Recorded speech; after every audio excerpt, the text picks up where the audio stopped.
Chapter 130. The kiss on his face was intimate and hurried. Shun Yu could feel the strong uneasiness coming from Shang Junlin. It was the first time he personally experienced such a big emotional fluctuation from Shang Junlin. "I'm not sick." Shang Junlin's lips were pressed against Shun Yu's forehead. His breath sprayed onto Shun Yu's skin. He grabbed Shun Yu's hand and placed it in his palm. "I'm not sick.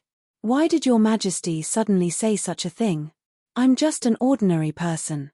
How could I be the immortal that your Majesty mentioned?" However, Shang Junlin couldn't listen to him now. He was trapped in his own conjecture. The more he thought about it, the more reasonable he felt it was. If you're not an immortal, how could a Yu know so many things? How could he know that it would rain in Subei? Which one of the things that Shun Yu took out wasn't unprecedented? Shun Yu opened his mouth and found that he couldn't explain it.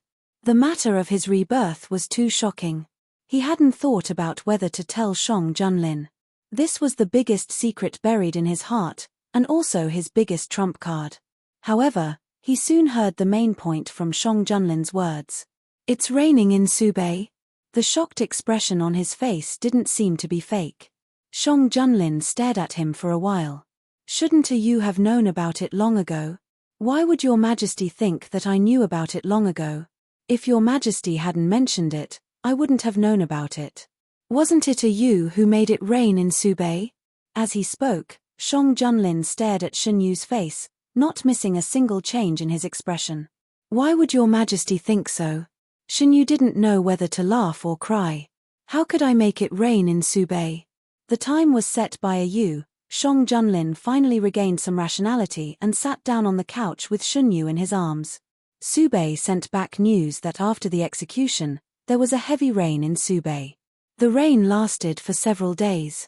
Now, the disaster in Subei has basically been alleviated.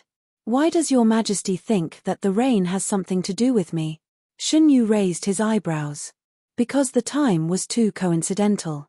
It happened at the moment when the execution ended." Shang Junlin rubbed Shun Yu's fingers. When the news came back, his first reaction was that the rain had something to do with Shun Yu. Otherwise, how could he explain why Shun Yu chose such a time? At that moment, he was very glad that he didn't expose Shun Yu when he gave the order. Then, fear welled up in his heart. All kinds of mysteries were connected, and he increasingly felt that Shun Yu was a rumored immortal.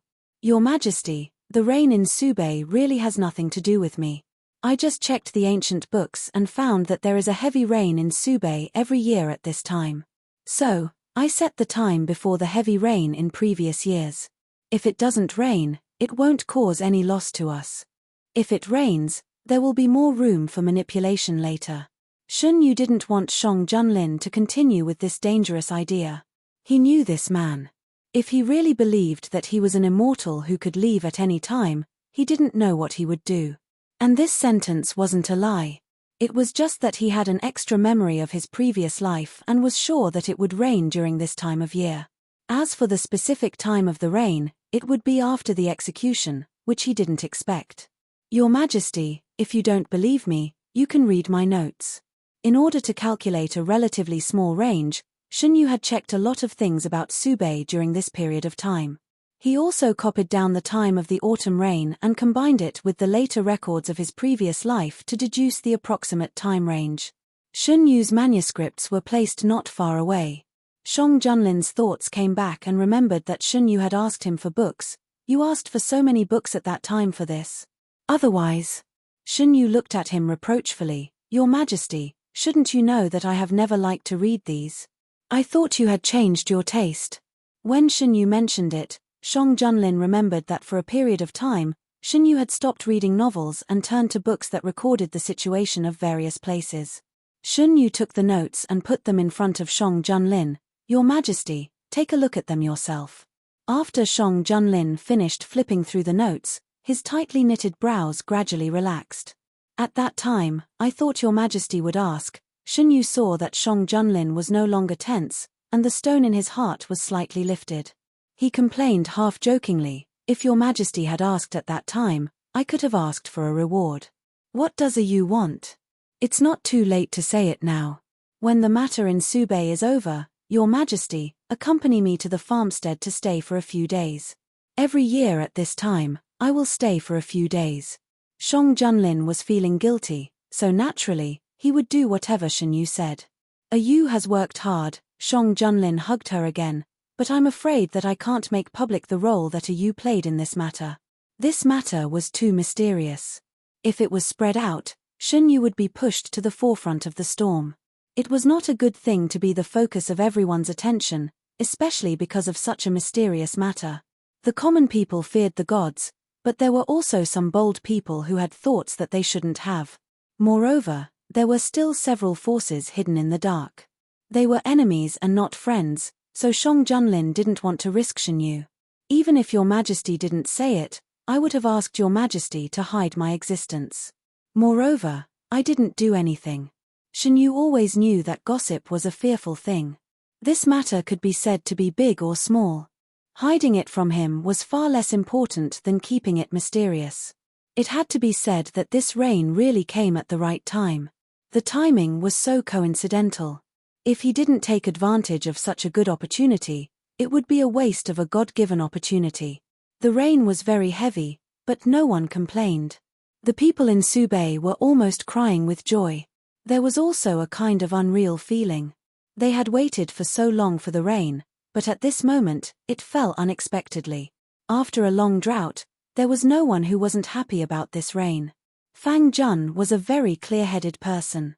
After a moment of shock, he quickly realized that this was a very good opportunity to win the hearts of the people. The rain didn't stop for a day and night, but the rain became lighter. The cracked earth absorbed enough water, and the flowers and trees on the roadside also glowed with new vitality. The people, either wearing bamboo hats or straw raincoats, walked in the patter of rain. They felt the rain that didn't come easily, and also talked about the rain that they had been looking forward to for a long time. After waiting for several months, it finally rained. "Yes, but do you think this rain is a reward for the court for punishing the corrupt officials?" "I think so. Otherwise, why didn't it rain earlier or later? Why did it rain when the heads of those corrupt officials fell to the ground? Disregarding human life, death is not to be regretted." The whole of Subei was talking about this rain, and the officials who were punished were also talked about.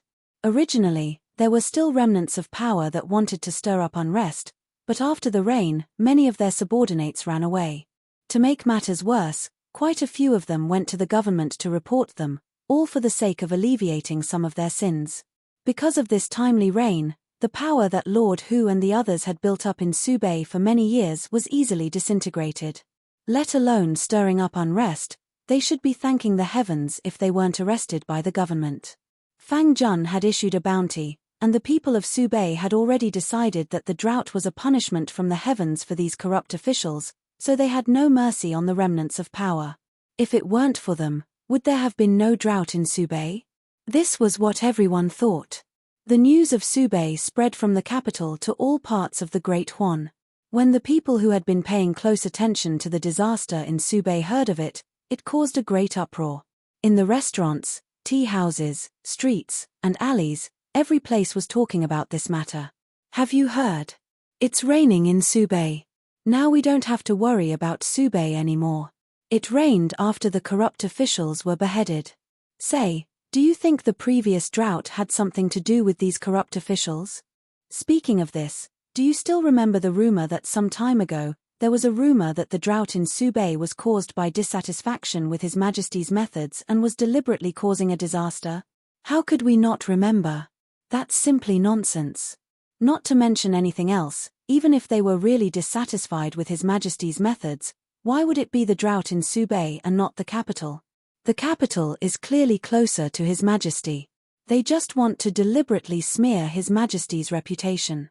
I don't know what their intentions are, but when His Majesty sent people to behead the corrupt officials, the sky immediately started raining. It can be seen that even if the heavens are dissatisfied, it's not with His Majesty, but with those dog officials. Ever since His Majesty ascended the throne, our lives have indeed been getting better and better, and we don't have to worry about the enemy troops attacking the city gates at any time. I also don't understand why there are always people smearing His Majesty's reputation, saying that His Majesty willfully slaughters the innocent, saying that His Majesty is cruel and heartless. But ever since the new year, His Majesty has punished everyone who deserved it. If you say that punishing the guilty is also willfully slaughtering the innocent, then I have nothing to say. Now that you mention it, it seems to be true. Then, did His Majesty also have other secrets when he killed the officials? At that time, who didn't cry out for imperial censorjong? What happened in the end? When looking at things, you can't just look at the surface. Whether those words that slandered His Majesty in the past were true or not, it would be good if the imperial court could also give an explanation. Doesn't the government have a suggestion box? How about we ask? As soon as these words were spoken, the surroundings fell silent. In the blink of an eye, the government received anonymous inquiries from the people. Those anonymous letters that could be solved by the subordinates would not be brought to the imperial court, but this matter was clearly not something they could control. They also wanted to know if there was any inside story. After thinking about it, the officials spoke of this matter during the morning court session. The officials looked at each other, mainly because there were many among them who didn't know the inside story. If there was really some inside story, then it would be fine, but if there wasn't. He Chengyu, Jiang Huiqing, Fang Jiari, I leave this matter to you. Don't let me down. This subject obeys. No one thought that Shang Junlin would leave this matter to three inexperienced officials. Some people subconsciously wanted to stand up and refute, but they were pulled back by the people beside them. It was obvious that he wanted to put Jiang Huiqing and the other two in an important position. They had never been able to influence His Majesty's decisions. Didn't Your Majesty plan to send the three of them to Subei? Why did you leave this matter to them? Shun Yu was clear about Shang Junlin's plan. Official Fang would be back soon with his people, and the officials sent by the imperial court would also be leaving soon. Don't you want to know who the mastermind behind the rumors is? You will know soon. Shang Junlin did not directly answer Shen Yu's question. Does Your Majesty want to use this matter to force that person to take action? Shen Yu asked. Seeing that Shang Junlin's reputation, which he had painstakingly accumulated, was being removed one by one and in turn made him more loved and respected by the people, how could the mastermind sit still? Chapter 131. It was clear that he could not sit still. In a certain private residence, a trembling servant knelt on the ground. A pile of shattered porcelain was scattered on the ground, and a servant was bleeding. It was obvious how the wound came about. A bunch of trash. You've ruined such a good situation. The man was so angry that his entire body trembled. Only now did he realize that every step the imperial court took was aimed at him. He prided himself on being smart, but he did not even realize that he had fallen into someone else's trap. And the emperor, he had clearly disdained these things. Who was it that influenced him to bring up old scores? The man could not figure it out. No one could accept that his many years of planning had been destroyed in one day. After venting his anger, the man forced himself to calm down. Tell me, what should we do now? Kneeling to the side, his trusted aide trembled as he raised his head. Sir, this matter. He wanted to say that at this point, the matter was no longer under their control. They could only think of a way to withdraw as quickly as possible and not let the fire spread to them. But when he saw the angry face of the man, he swallowed the rest of his words. Because he knew that this was not what the man wanted to hear. The emperor gave this matter to a few brats to handle. Should I say that he trusted himself too much, or that he underestimated the enemy too much? Under their careful planning, the matters of the past had already left a bad impression in the hearts of the people. Their original plan was to deepen this impression step by step until it reached a point where it could explode. Then, they would ignite it. The matter of Subei was the best fuse. Just as the last step of their plan was about to succeed, who knew that there would be a sudden reversal? Not only did it change the impression of the emperor in the hearts of the people, it also dug out the seeds that they had worked so hard to plant. Now, there was no one outside who did not say that the emperor was wise and heroic, wholeheartedly devoted to the people, and was a good emperor. This was the complete opposite of what they had originally imagined. After Jiang Huiqing and the other two received the decree, they were called to one side by the prime minister.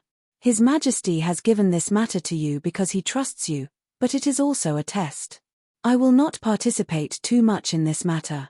Everything depends on you. Because of this matter, Jiang Huiqing and the other two became even busier. They checked the files, understood the whole story, and announced the truth. Every step could not be wrong. Thus, a secret duel began. Brother Changyu, have you noticed that our progress has been hindered recently? Jiang Huiqing asked as he flipped through the files. In the beginning, things went very smoothly. Later on, no one knew when, but someone started to obstruct them openly and secretly. It was all very insignificant things.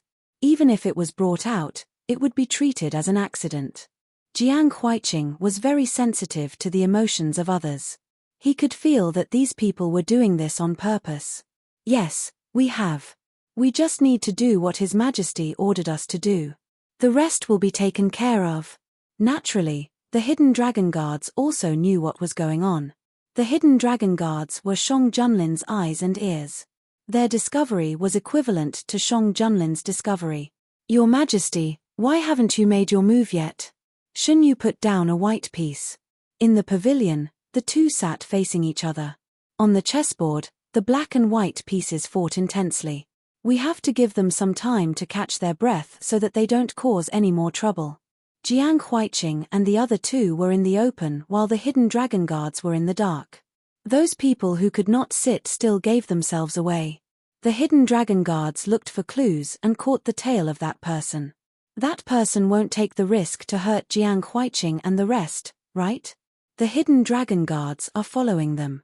If they really make a move, I will not let them leave. A few days later, Jiang Huiqing felt more and more that something was wrong. He couldn't shake off the feeling that he was being spied on. He didn't know if he was the only one who had this feeling, or if the other two also felt it. He found an opportunity to ask the other two secretly. The three of them exchanged glances and confirmed that they were not hallucinating. Someone was really watching them all the time. Other than Shang Junlin's additional orders, they were still working under the Prime Minister. It was only in the Prime Minister's residence that they did not feel like they were being watched. After finishing the tasks at hand, Jiang Huiqing hesitated for a while. In the end, he still told the Prime Minister about the strange things that happened recently. After the Prime Minister heard this, he ordered someone to serve the three of them hot tea. He then said, "You are not wrong. The things that His Majesty ordered you to do have affected the interests of some people. They will not let it go. However, you do not have to worry too much. Just do your jobs well." The Prime Minister's words gave them an answer and also hinted that their safety was a problem. After confirming their suspicions, the three of them continued to work on the tasks at hand. As the investigation deepened, the past was revealed one by one. The true faces of the officials who died unjustly and thought that they were innocent were also revealed. The past that was almost buried by time was revealed to the world again in a way that was completely different from the past. The discussions about Subei gradually decreased. Instead, they were replaced by the past that was buried in time.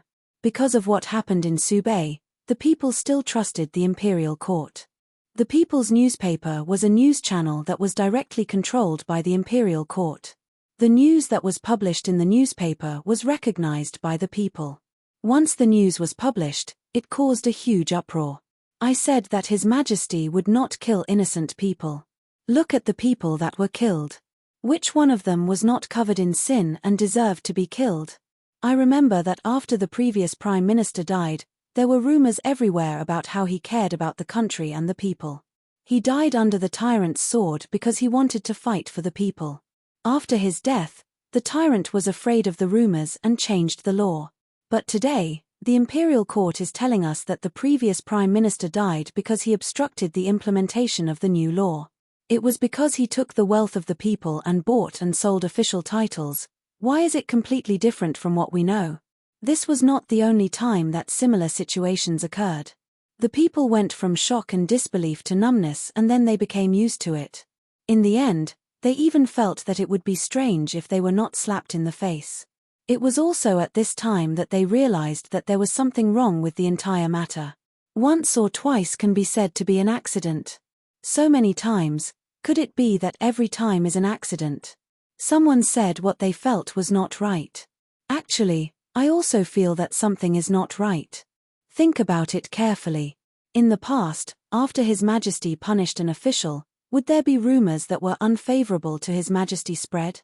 Those people swore to say the so-called truth and aroused dissatisfaction in our hearts toward His Majesty.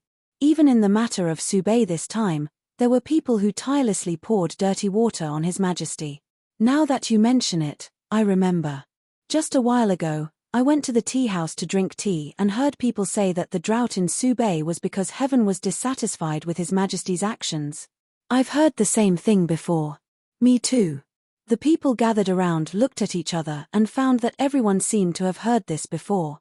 The strangeness became more and more obvious. After a moment of silence, someone couldn't help but say, "This is man-made, right?" If we did not know what the imperial court was doing beforehand, would we have believed those people? So, the middle-aged man swallowed. From beginning to end, there were people who deliberately aroused our dissatisfaction with His Majesty. What do they want to do? Everyone faintly had an idea, but this idea was too rebellious, so no one dared to say it out loud. Lord Feng seems to be somewhat absent-minded today. Did something happen? After court, the aristocratic family officials gathered together to discuss the matter of Subei. With so many empty official positions in Subei, it would be a lie to say that they weren't envious. They still couldn't understand His Majesty's thoughts, so they could only prepare early. It would be best if they could send more aristocratic family officials over. After chatting for a while, someone noticed that Lord Feng wasn't in the mood. In fact, it wasn't just Lord Feng. Lord Duan, who was also a cabinet minister, also wasn't in the mood. The child in my family is naughty. I'm just thinking about how to discipline him. He's already so old, but he's still causing trouble. Lord Feng sighed. The other ministers also knew about this matter. The youngest son of the Feng family had taken a fancy to a commoner girl and was dead set on marrying her as his first wife. However, this young master had long been engaged to another daughter of an aristocratic family. Thinking of this, everyone couldn't help but look at another minister. Seeing that his expression wasn't too good, they tactfully skipped the topic. His Majesty has placed He Chengyu and the other two in an important position. Perhaps he will transfer them to Subei. Not necessarily. If he transfers a group of Jing officials over, the empty positions will be just right for them. It seems that His Majesty is determined to promote them. The Prime Minister also has a good impression of them. He takes them by his side and teaches them step by step. How many people in the world can receive such treatment? Ever since Shen Guizhen entered the palace, His Majesty has truly changed a lot. When Lord Feng and the others first proposed to let the son of Duke Zhenbei enter the palace, they probably didn't think that there would be a day like this. They originally thought that sending in a son of an aristocratic family would be beneficial to the aristocratic families. Who would have thought that it would catalyze the conflict between His Majesty and the aristocratic families? He's just a sickly person. What can he accomplish? Lord Feng's mind was preoccupied and his tone wasn't very good. Speaking of which, Duke Zhenbei is also interesting. He doesn't take the legitimate son seriously and instead treats the son of a concubine like a treasure. In the end, he produced an ingrate who wholeheartedly favors outsiders. The topic unconsciously deviated to another topic. Lord Duan glanced at Lord Feng, who was more anxious than usual and slightly frowned. In the palace, Xunyu received a visiting card from Duke Zhenbei. Because Xunyu's birthday was approaching, Duke Zhenbei wanted to take this opportunity to repair the father-son relationship between him and Xunyu. Xunyu stroked the edge of the visiting card. His eyes were obscure. From childhood to adulthood, Duke Zhenbei had never celebrated his birthday for him. Now he remembered his birthday. Shang Junlin came over and took the visiting card from his hand. He glanced at it and threw it aside. Yu's birthday. I want to hold a grand celebration. This was Shen Yu's first birthday after entering the palace. Shang Junlin didn't want to make him feel wronged. Shen Yu didn't want to hold a grand celebration. The drought in the north of Su just passed. It's not suitable to hold a grand celebration at this time. I also don't like these things. Compared to being restrained in the hall with unfamiliar people, It's better to be with your majesty. Shang Junlin was very tempted by Shen Yu's proposal, but he also wanted to hold a grand celebration to tell the world that Shen Yu was the person in his heart. He didn't allow anyone to slander him. He wanted to be tied to Shen Yu in the hearts of the people. When someone mentioned one of them, they would definitely think of the other person. Your Majesty, don't you want to be alone with me? Seeing his hesitation, Shen Yu walked around the table to Shang Junlin's side. He raised his hand and put it on his shoulder. He leaned closer and whispered, "Except for your Majesty and me, there won't be a third person. Your Majesty can do a lot of things for the whole day. Anything?" Shang Junlin hugged Shen Yu's waist and asked in a hoarse voice. Chapter 132. Shang Junlin couldn't help but imagine the scene of being alone with Shen Yu. Shen Yu's proposal was too tempting, especially for Shang Junlin, who was still half full. Shen Yu could tell that he was tempted at a glance.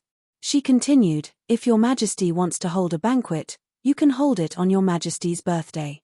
As for my birthday, let's just leave it to ourselves. Do you know why I want to hold a banquet for your birthday?" Shang Junlin's eyes darkened. He rubbed the tender skin of Shen Yu's neck with his fingers. "I want to announce to the world that a Yu is mine." Before Shen Yu could answer, Shang Junlin had already given his answer. "I've been tied to your Majesty for a long time. I'm your Majesty's Gui Jun. No one can deny this."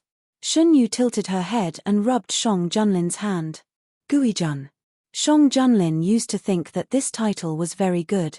Now, he felt that it was missing something. "Does a Yu want to be the Empress?" Shang Junlin's tone was calm when he asked this question.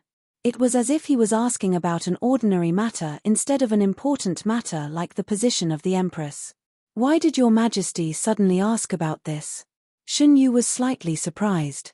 "I think the current situation is quite good."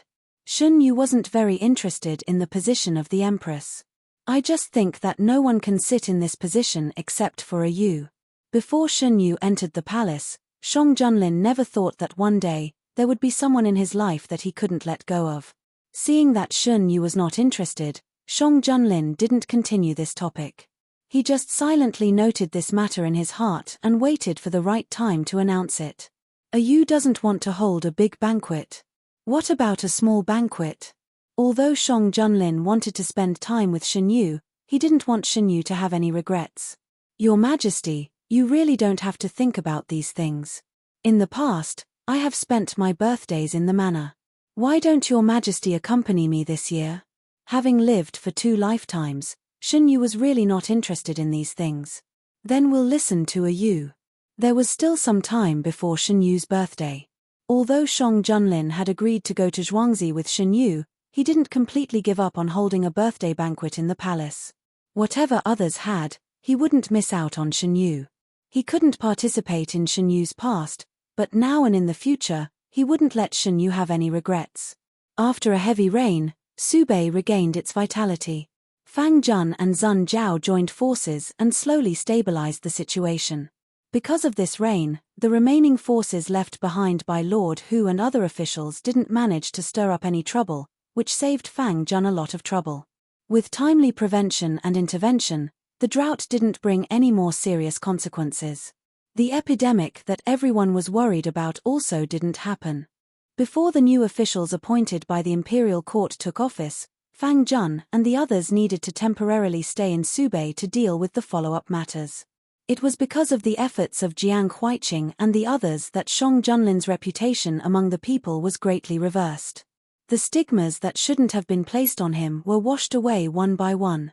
The people couldn't help but start to guess who was behind all this. Shen Yu knew that part of it was done by the King of Yu. In addition, there was also a deeply hidden force that had been hovering in the capital for many years. However, this force was about to be found and dealt with by Shang Junlin. With the news announced by Jiang Huiqing and the others, the misunderstandings that the people had about Shang Junlin since he ascended the throne were gradually resolved. This was undoubtedly the situation that the people behind the scenes didn't want to see the most. They had been laying the groundwork for so long in order to arouse the dissatisfaction of the people with the current emperor. Over the years, when they really wanted to do something, this dissatisfaction would play a huge role. Your Majesty, how long do you think they can endure? Shen Yu thought that the people behind the scenes couldn't bear it anymore. He didn't expect that after so long, the outside world was still calm. They don't really dare to do anything now.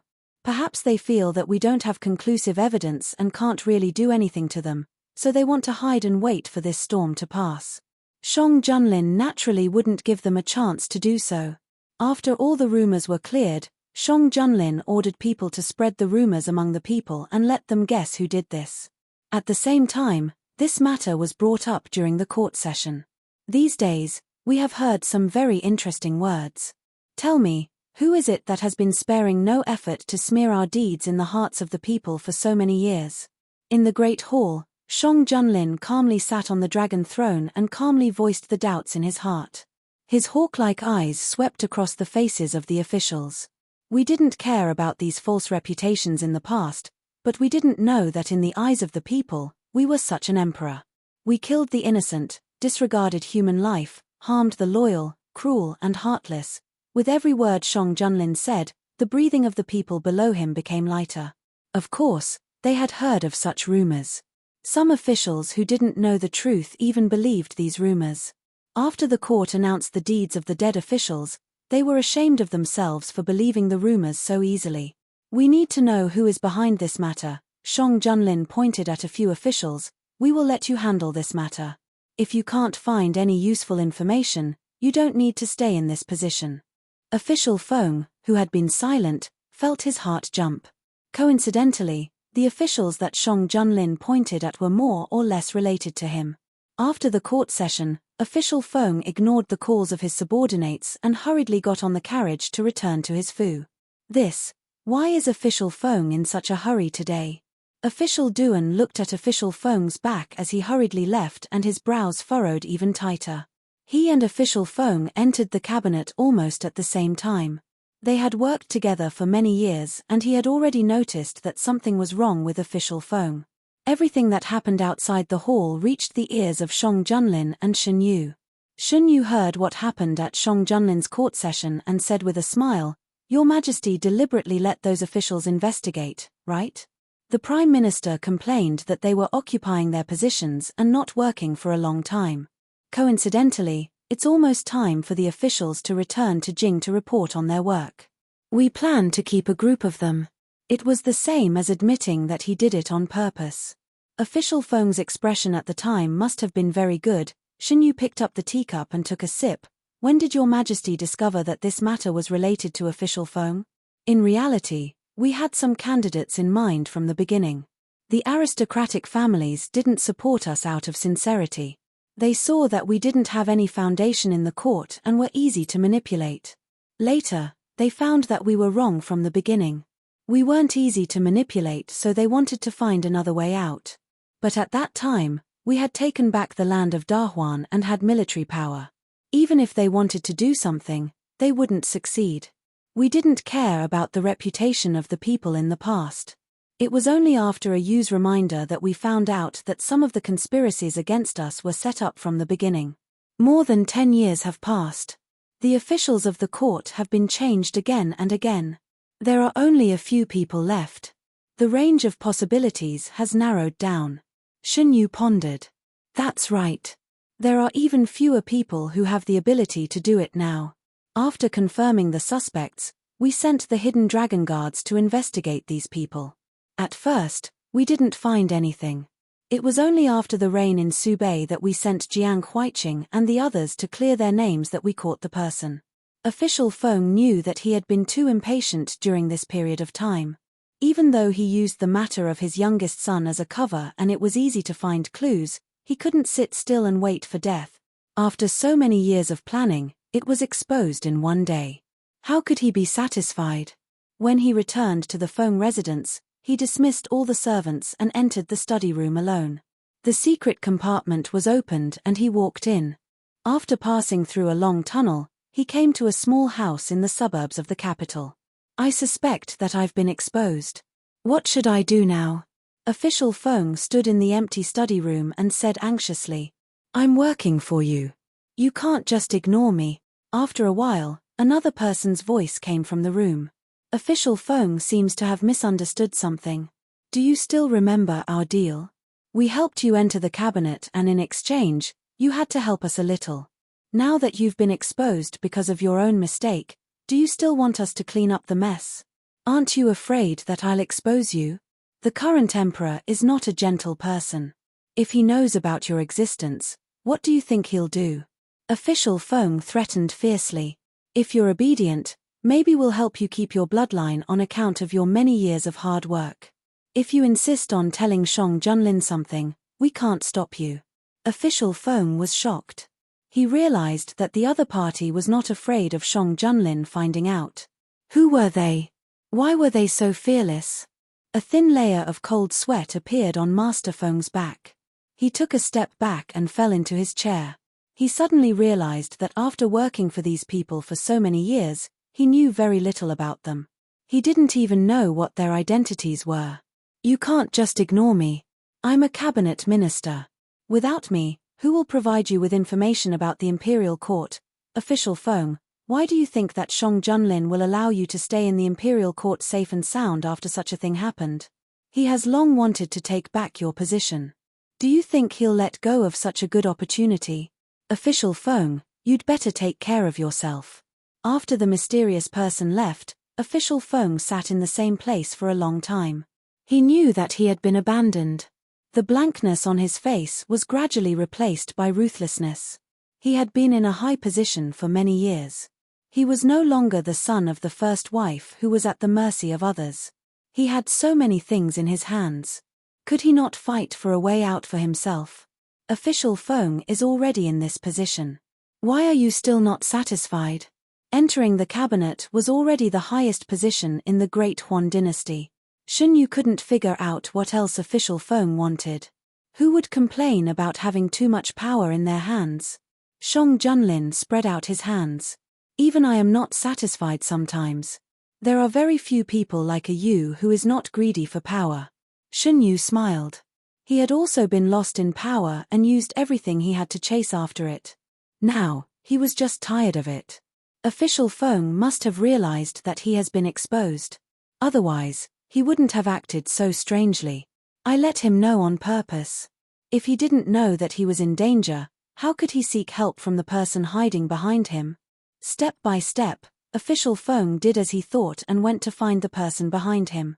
He didn't know that the person arranged by Shang Junlin was following him and was brought to the secret stronghold by him. Chapter 133. Shang Junlin's actions were indeed telling Official Feng that he knew there was something wrong with him. Otherwise, he could have done what he did in the beginning and not let anyone notice anything amiss. Unfortunately, Official Feng was already in a panic and did not notice the deliberate nature of this matter. He had the guts to do such a thing, but he did not have the guts to bear the consequences. Official Feng sat on the spot for a while and quietly returned to his residence. He immediately summoned his confidants for a meeting. His confidants knew what he had done. After all, in many situations, it was not convenient for him to appear personally. At this time, it was his confidants who appeared on his behalf. The atmosphere in the study was very tense. His Majesty sent someone who is clearly standing behind this official to investigate this matter. It is very likely that he knows that this matter is related to this official. He wants to use this opportunity to give this official a warning. Tell me, what should this official do? Lord Feng sat down on the chair, his face no longer showing the initial panic. What Official Feng said is only a guess. These things have not been through your hands. If His Majesty wants to punish you, you can push the blame to someone else. One of his confidants suggested. He was not lying. Although Official Feng had instigated this matter, he was not the one who carried it out. After all, he was a powerful official in the cabinet. He would not do these things himself. That's not appropriate. If His Majesty really knows something, wouldn't this be equivalent to admitting it? We have to think of another way. Unfortunately, after much discussion, they did not come up with a feasible method. Lord Feng was getting impatient, but he could only suppress his temper and continue listening. Among the officials named by Shang Junlin, there were a few who knew some inside information. In order to defect, they had also participated. Now that the emperor wanted to investigate, it was as if their throats were being strangled. They were in a constant state of panic. A few of them gathered in private to discuss countermeasures. What should we do now? Does official Feng have any orders? No. Since that day, official Feng has not received guests. I sent a few invitations, but I was not received. I'm afraid official Feng can't even protect himself now. As soon as he finished speaking, the surroundings fell into a deathly silence. It wasn't that they hadn't thought of this, it was just that they didn't want to admit it. After being in the imperial court for so many years, they had some understanding of Shang Junlin's style of doing things. This time, it was obvious that Shang Junlin was angry and wanted to investigate thoroughly. Perhaps His Majesty wants us to investigate this matter as a warning to us. Otherwise, with His Majesty's habit of using officials from humble backgrounds, it would be impossible for him to only give the task to the officials from the aristocratic families. It was precisely because they had a faint bad feeling in their hearts that they were so panicked and forced themselves to do things, personally sending themselves into the abyss. They had no choice. Everything proceeded in an orderly manner. The imperial court began to select the officials to be sent to Subei. Although Subei was remote, it was not as unpopular as other remote places. On the contrary, because of the existence of the Subei army, many people had their eyes on that place. In the past, they didn't have the opportunity, but now that the upper echelons of the northern Su dynasty had almost been completely purged, quite a few people were moved. The recent memorials are all about selecting new officials to be sent to Subei. Shang Junlin opened one of the memorials, glanced at it, and put it down. Xunyu took it and looked at it. Subei is now without a leader. It's a good opportunity to perform meritorious deeds. It's not strange that they are being watched. Jin doesn't want this matter to happen again in Subei. Shang Junlin rubbed the space between his brows. Even if they can abide by their hearts now, it's inevitable that they won't change after a long time. Xunyu never had high expectations of people's hearts. Rather than placing hope on them, it's better to think of a way to cut off this possibility from the source. Jun and the Prime Minister have discussed the method you mentioned at the beginning. It is feasible, but there are many problems to be faced. Every time an official went to a place, they needed to go through a period of time to get used to each other. After getting used to each other, they would be able to do things more smoothly. This was also the reason why many officials stayed in their local areas after being sent out. Subei's situation was more special. It was more difficult to get used to each other. If too much time was spent on getting used to each other, it would be detrimental to the development of Subei. Xunyu thought for a moment. He could roughly guess what Shang Junlin was worried about. He sat down across from him and rested his chin on his hands. Methods are always thought of by people. If Your Majesty is worried, you can stagger the rotation of officials. Jun will discuss this with the Prime Minister again. This matter needs to be settled as soon as possible. Fang Jun should be back soon. After dealing with Feng Daren, there would be a vacant position in the cabinet. Fang Jun had made a great contribution to the disaster relief in Subei, so he could rightfully take this position. Fang Jun had been very busy recently, very busy. Subei was seriously short of manpower, but the mess left behind by those people was too much. It had to be solved. He could only promote some local officials to help with the work. Late at night, the study was brightly lit. Several stacks of documents half the height of a person were piled up. Fang Jun finished reading one and rubbed his wrist. He finally understood the Prime Minister's irritable mood. Every day, there was an endless amount of documents to deal with. No one could stand it. Did His Majesty say when he will send new officials? After holding it in for a few days, Fang Jun finally couldn't help but ask. Not far away, a masked man wrapped in black clothes Saturday. The man played with the empty teacup in his hand. Daren, don't worry. The imperial court is already choosing the right people. The masked man was Jiyu Huai. He also wanted to go back quickly. When he came, he didn't expect that he would stay in Subei for so long. Ever since he was picked up by imperial physician Jiyu, he hadn't been separated from anyone for so long. There will probably be a wait. Fang Jun sighed. This is the first time I've been separated from Madam for so long. I don't know how Madam is doing in the Fu. Because he had a special mission, he couldn't communicate with the capital. Perhaps it was because it was easy to feel emotional in the middle of the night, but he unconsciously talked about the past with Madam. Ji Huai listened in silence, a strange emotion flashing through his eyes. Fang Jun, apologies, I unconsciously said so much. Ji Huai, it's fine. Daren and Madam's relationship is enviable. In the entire capital, there was almost no one who could be as affectionate as Fang Jun and his Madam for decades. Fang Jun thought about it and still sent a memorial to the imperial court, hoping that they could arrange for officials to govern Subei as soon as possible. After a few days of arguing, the first batch of officials to go to Subei was selected. They didn't have important positions in the imperial court. After going to Subei, they would have more room for development. Knowing that the imperial court had sent people over, Fang Jun sighed in relief. Daren, we found this in the residence of the sinner Hu She. A soldier ran in. What is it? The soldier took out the item. It was a letter. This subordinate found it in the secret room of the Hu She. Thinking that it must be something very important if it was placed in the secret room, I didn't dare delay and came to deliver it to Daren.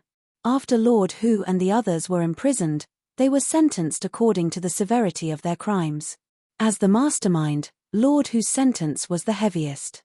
The residence he lived in was also confiscated. Fang Jun had borrowed some men from the Northern Sioux army to help him search the place. He wanted to see if he could find anything new. A few days had passed, but all they found were the expected ones. Fang Jun had given up hope, but he didn't expect that they would find something new. The letter had traces of being opened. Fang Jun ordered someone to open the letter. After reading the contents, his expression changed greatly. Ever since Lord Hu and the others were imprisoned, they had been searching for the whereabouts of the stolen goods. Who would have thought that so many things would disappear into thin air without a trace? Only now did Fang Jun understand why they couldn't find the goods after searching for so long. It was because those things were no longer in Subei. Fang Jun trembled with anger. He thought that Lord Hu's crimes were already too numerous to write down, but he didn't expect there to be more. Lord, are you all right? The soldier saw that Lord Fang's expression was not good and asked worriedly. I'm fine. How many more of these letters do you have? Bring them all over. No, Lord Fang put the letter back. Where did you find these letters? Bring me there. He had to find out how much the former high-ranking officials of Subei colluded with those people. This was a serious matter. Fang Jun didn't dare to delay. He immediately found the hidden dragon guards who were still in Subei and asked them to send the news directly to the palace. He didn't know if only the officials of Subei were involved in this matter, or if there were other people involved.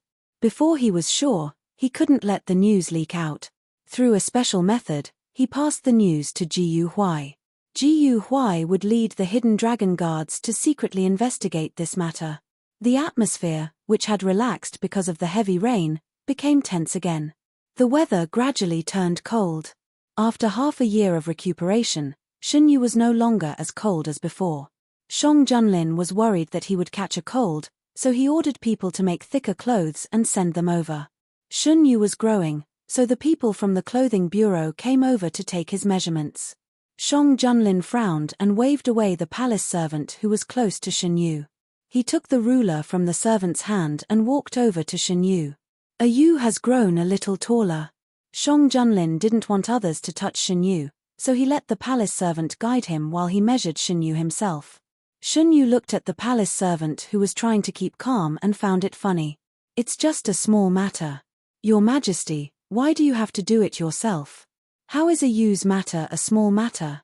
Shang Junlin followed the palace servant's instructions and measured Xunyu's shoulder width and waist. He definitely couldn't let the palace servant do such intimate contact. After measuring, Shang Junlin put his hands on Xunyu's waist and said, You should eat more. You're still so thin. Xunyu's waist was very thin, and it was usually wrapped in clothes. Only Shang Junlin knew how white the skin on her waist was. Every time Shang Junlin put his hands on her waist, the heat and trembling would pass through his palms to his heart, giving him a feeling of complete control. It made people indulge in it and unable to extricate themselves. The people from the clothing bureau got the measurements and didn't stay for long. Make the clothes and send them over as soon as possible. Shang Junlin held Shen Yu and ordered. Yes. This time, in addition to the usual clothes, there were also 2 sets of riding clothes prepared for the autumn hunt. Eunuch Meng was very perceptive and left with the rest of the palace servants. When the 2 of them were alone, they didn't like the palace servants to wait on them. Actually, I don't need to measure. I know a Yu's size. Shang Junlin leaned close to Shen Yu's ear and said in a low and magnetic voice, if it weren't for the people from the clothing bureau watching, I actually wanted to touch it. A Yu was exposed in front of him without any defense. Shen Yu moved uncomfortably as his hot breath hit her ear. How did your majesty know? Did you secretly measure it? I know every part of a Yu's body. Shang Junlin nibbled on the young man's red earlobe. After all, I've felt it one by one. Chapter 134. Many nights, he used his hand as a ruler to measure every part of her body. Since your majesty already knows, why do you want to measure it again? Shen Yu held back the shame in her heart and asked. Naturally, it's to get a more accurate measurement. The clothes made for a Yu must fit her perfectly. Shang Junlin would never admit that he deliberately used this opportunity to get close to Shen Yu. It was just to know his lover's measurements more accurately. How could it be considered as playing tricks? Your majesty has finished measuring. Shouldn't you let go of me now? Shen Yu raised her eyebrows and looked at him. Shang Junlin had just hugged her, so how could he let go so easily? There's no one else in the room. Why should I let go of my Gui Jun? Not only did Shang Junlin not let go, but he also hugged Shen Yu and sat down on the soft couch. A group of people has been selected to go to Subei. He Chengyu and Jiang Huiqing will leave with this group. As for Fang Jiari, Fang Jun has not returned from Subei yet. I'm not sure if I should let her go with them. Before the handover of the various matters in Subei was completed, Fang Jun had to stay. There were too many areas in Subei that needed to be rectified.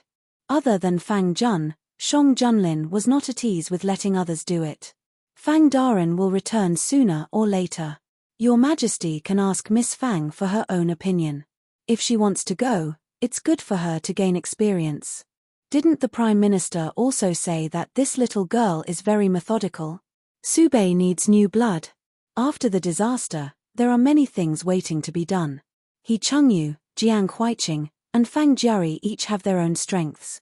When they go to Subei, they will be able to play a greater role.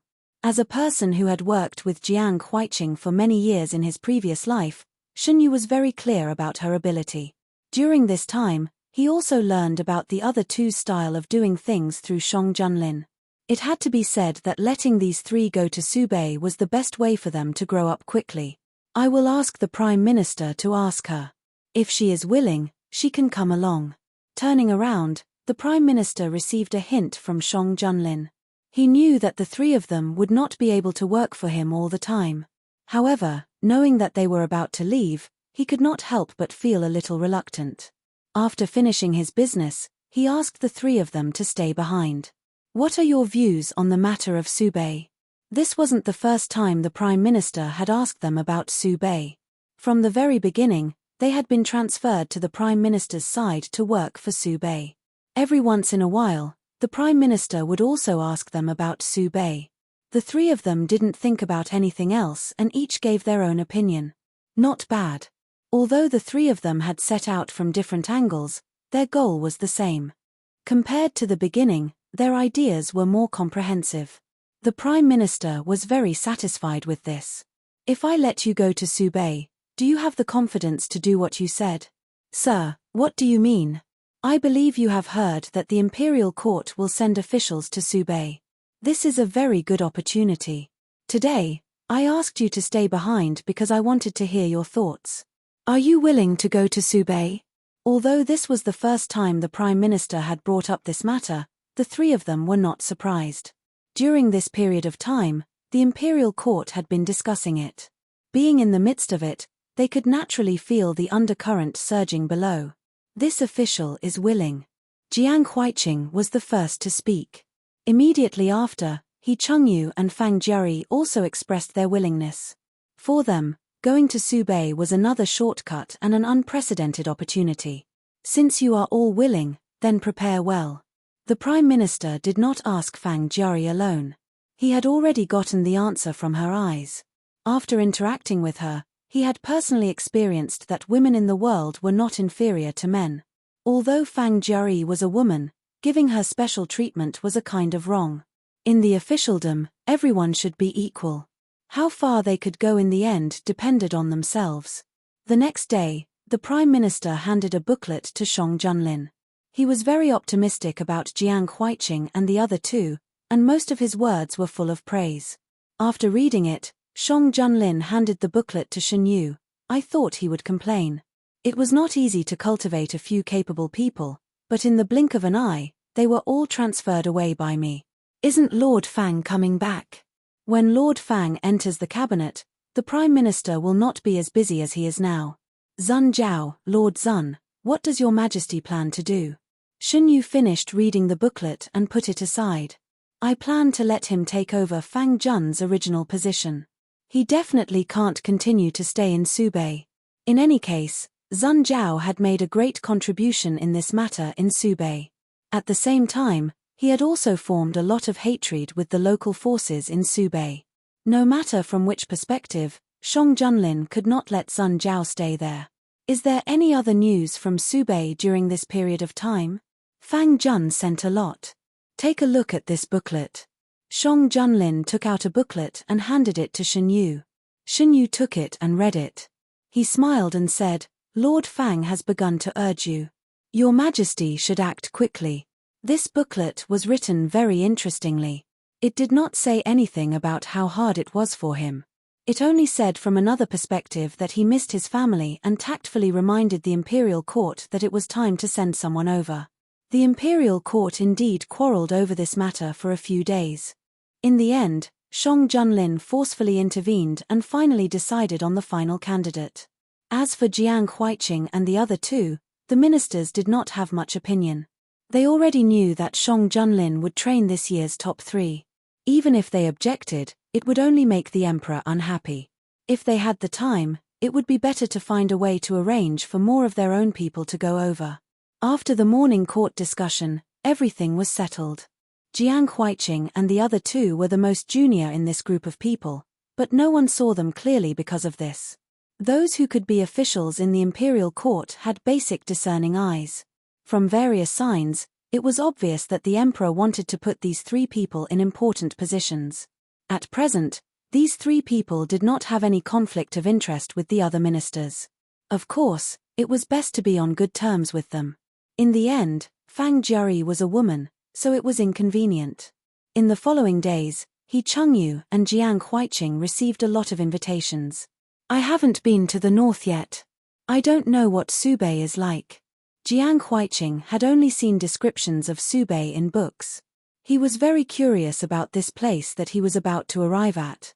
It's raining in Subei, and the weather is gradually turning cold. When we get there, it should not be much different from the capital. I originally thought that after a few years, I would have to work separately from Brother Chengyu. I didn't expect that His Majesty would send us to Subei together. Ever since they came to the capital for the exam, Jiang Huiqing and He Chengyu had been together. If they were suddenly separated, Jiang Huiqing would definitely not be used to it. Now that the two of them could work in the same place, Jiang Huiqing was very happy. In the future, I hope that Brother Chengyu will take care of me. He Chengyu tightened his grip on the wine cup, but his expression did not change. Even if Huiqing didn't say it, I will. I also hope that Huiqing will take care of me. Jiang Huiqing smiled and patted him on the shoulder. Don't worry, as long as I am good, I will not forget you. The officials who went to Subei were not only appointed from the capital, but also selected from the local areas. There were people from aristocratic families and poor families. Just as they were preparing to go to Subei, another urgent secret letter was sent to the imperial desk. After Shang Junlin finished reading it, he suddenly stood up. Outrageous. Summon the Prime Minister to the palace for a discussion. The palace people all knelt down and kept quiet out of fear. Shang Junlin was really angry this time. He resisted the urge to smash the things in his hands because he remembered that Shun Yu had specially selected them. Since Shun Yu entered the palace, Eunuch Meng had almost never seen His Majesty so angry. He did not dare to delay and hurriedly took out a plate and asked his subordinates to invite the ministers into the palace. When the ministers hurried over, Shun Yu also received the news that Shang Junlin was furious in the imperial study. Do you know why His Majesty is angry? Shun Yu was originally loosening the soil for the flowers. When he heard the news, he stopped what he was doing and asked. The one who brought the news was Eunuch Meng. It was Eunuch Meng who announced it. His Majesty read the secret letter from Subei and lost his temper. He also summoned several important ministers into the palace to discuss matters. Subei, if it can make His Majesty so angry, it can't be a small matter. Shun Yu whispered. The matter in Subei was almost settled. What else could make Shang Junlin so angry? Shun Yu went through the matter in Subei from beginning to end and vaguely found some key points. But, were those people in Subei really so bold? When Shang Junlin came back in the evening, there was no anger on his face, but it was not difficult to see that the man was in a bad mood. You, come over and let me hug you. Shun Yu walked over. Who made His Majesty unhappy? The matter in Subei. I didn't expect them to be so bold. Before they did these things, didn't they know what the consequences of their actions would be? Shang Junlin hugged Shun Yu in his arms and sat on the soft couch. Meng Chang, give the secret letter to His Majesty. Eunuch Meng hurriedly found the letter from Subei and handed it to Shun Yu with both hands. Shun Yu took the secret letter. The more he read, the tighter his brows became. What was written in the letter was undoubtedly the worst of all the situations. After knowing that the robbery of the supplies was related to the high-ranking officials in Subei, Shun Yu and Shang Junlin discussed where the missing supplies were hidden. Later, when those people were imprisoned, Fang Jun also actively searched for them. Unfortunately, they found nothing. Now, it was no wonder that they could not find it. It turned out that the supplies were no longer in Subei, or even in Dahuan. After the supplies were robbed, before the imperial court reacted, they were transported from Subei to the northern desert. Then, they were taken away by the northern desert people. In exchange, they gave Lord Hu and other officials a large amount of gold, silver, and jewelry. This matter was not revealed until Fang Jun sent people to search the house and found the secret room. This batch of supplies must be recovered. Shang Junlin said his plan in a deep voice. Shun Yu agreed. This matter was related to the prestige of Dahuan, so it must not be hastily ended, but, does His Majesty want to go to war with the northern desert? It depends on their attitude. If they are willing to obediently return it and severely punish the offenders, I will not pursue the matter. When it came to war, Shang Junlin was never afraid of anyone. Everything he had now could be said to have come from the battlefield. The letter said that it was only a transaction with some small border officials. I don't think so. Without orders from above, the people below would not be so bold. At that time, the northern desert people were also involved in the robbery of the supplies, right? Shun Yu put the letter on the small table. The secret letter between Lord Hu and the northern desert people could not be completely trusted. I will let Jiyu Huai investigate. Now that there is a direction, it will not be difficult to find out anything. Shang Junlin held Shun Yu's wrist. It seems that I was too lenient. Shun Yu, His Majesty, does Lord Feng also know about this matter? As one of the cabinet ministers, if Lord Feng was also involved, this matter would be troublesome. Chapter 135. Whether he knew or not, he had to interrogate him to get the answer. Shang Junlin originally wanted to fish out the person behind official Feng, but now he had no time to think about that. He had to control official Feng first. At the same time, he sent an urgent message to Subei. Fortunately, Fang Jun was in charge of Subei and Jiyu Huai's hidden dragon guards were there. It was not difficult to investigate this matter. Along with Fang Jun's message, there were also all the letters that Lord Hu and the others exchanged with the northern desert. Shang Junlin had already read them once, and had also shown them to the Prime Minister and the others. Now, he was reading them again with Shun Yu. The earliest date of the letters was 5 years ago. At first, both sides were testing each other. Gradually, the northern desert gave more and more benefits, and their attitude became more and more relaxed. A year later, the two sides conspired for the first time. It was not a big deal and almost no one found out. After the first time, official Hu and the others got a lot of benefits. Later on, there were several more such benefits. They were all small things that could be easily covered up even if they were found out. They just had to help and say something, and they could get a lot of benefits. Who wouldn't be tempted? Gradually, the two sides were no longer satisfied with the small deals at the beginning. The success of the first few times gave official Hu and the others more courage, and they did more and more things. But because both sides were cautious, and almost all the senior officials in Subei were official Hu's men, and because the Dahuan people and the northern desert people were natural enemies, the two sides secretly conspired for many years without being found out. At first, the northern desert people asked official Hu and the others to do some small things. Later on, they became bolder and their ambitions were exposed. Shun Yu pinched one of the secret letters, his eyes cold. For example, in this letter, the northern desert people said that they would pretend to attack Subei and let the Subei army move out. Then they would pretend to be defeated and give the Subei army a big credit. The general leading the Subei army seemed to have surrendered to official Hu, but in fact, he was on the northern desert people's side. Of course, the plan didn't succeed this time. Coincidentally, the northern Su army was undergoing internal reforms at that time. The team that was sent wasn't the original one, and the one who received the military merit wasn't the original one. After this incident, the northern desert stopped for a period of time. They no longer dared to have any ideas about the northern desert army. The northern desert army had once given them nightmares. Even after so many years, the fear in their bones had not dissipated. Are there any of their people in the northern Jiangsu army? When Fang Jun sent the news back, he had already informed the northern Jiangsu army. They will conduct an investigation. No matter how deep they hide, they will be dug out. This was what angered Shang Junlin the most. Attacking the northern Su army was equivalent to attacking the Great Huan army. Shang Junlin would never allow such a thing to happen. When we took back Subei, we didn't let them ruin it like this. Shang Junlin's voice was very soft, but the meaning in his tone was not to be ignored.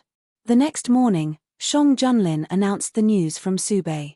Like pouring a drop of water into a pot of boiling oil, the ministers below exploded. They actually colluded with the northern desert. That's the northern desert. Have they forgotten what happened to Subei when it was in their hands? What do they want to do? Do they want to send Subei back? How dare they? The ministers quarreled. Shang Junlin sat on the throne. He seemed to be indifferent, but in fact, he was observing everyone's expression, especially Lord Feng. He had sent the hidden dragon guards to pay close attention to Lord Feng's movements. For the time being, he had not arrested him. Compared to Lord Feng, he was more concerned about the power behind Lord Feng. Yesterday, Shang Junlin was so angry that he wanted to arrest Lord Feng and hand him over to the Supreme Court for interrogation. Later, he calmed down in front of Shun Yu. If Lord Feng was involved, were there other people in the court involved? Could he ensure that after Lord Feng was arrested, no one else would be left out? Acting rashly would only leave more serious hidden dangers. Looking at Lord Feng's behavior today, it seemed that he did not know the inside story. After a while, Shang Junlin raised his hand and the hall instantly quieted down. Your Majesty, is there any conclusive evidence?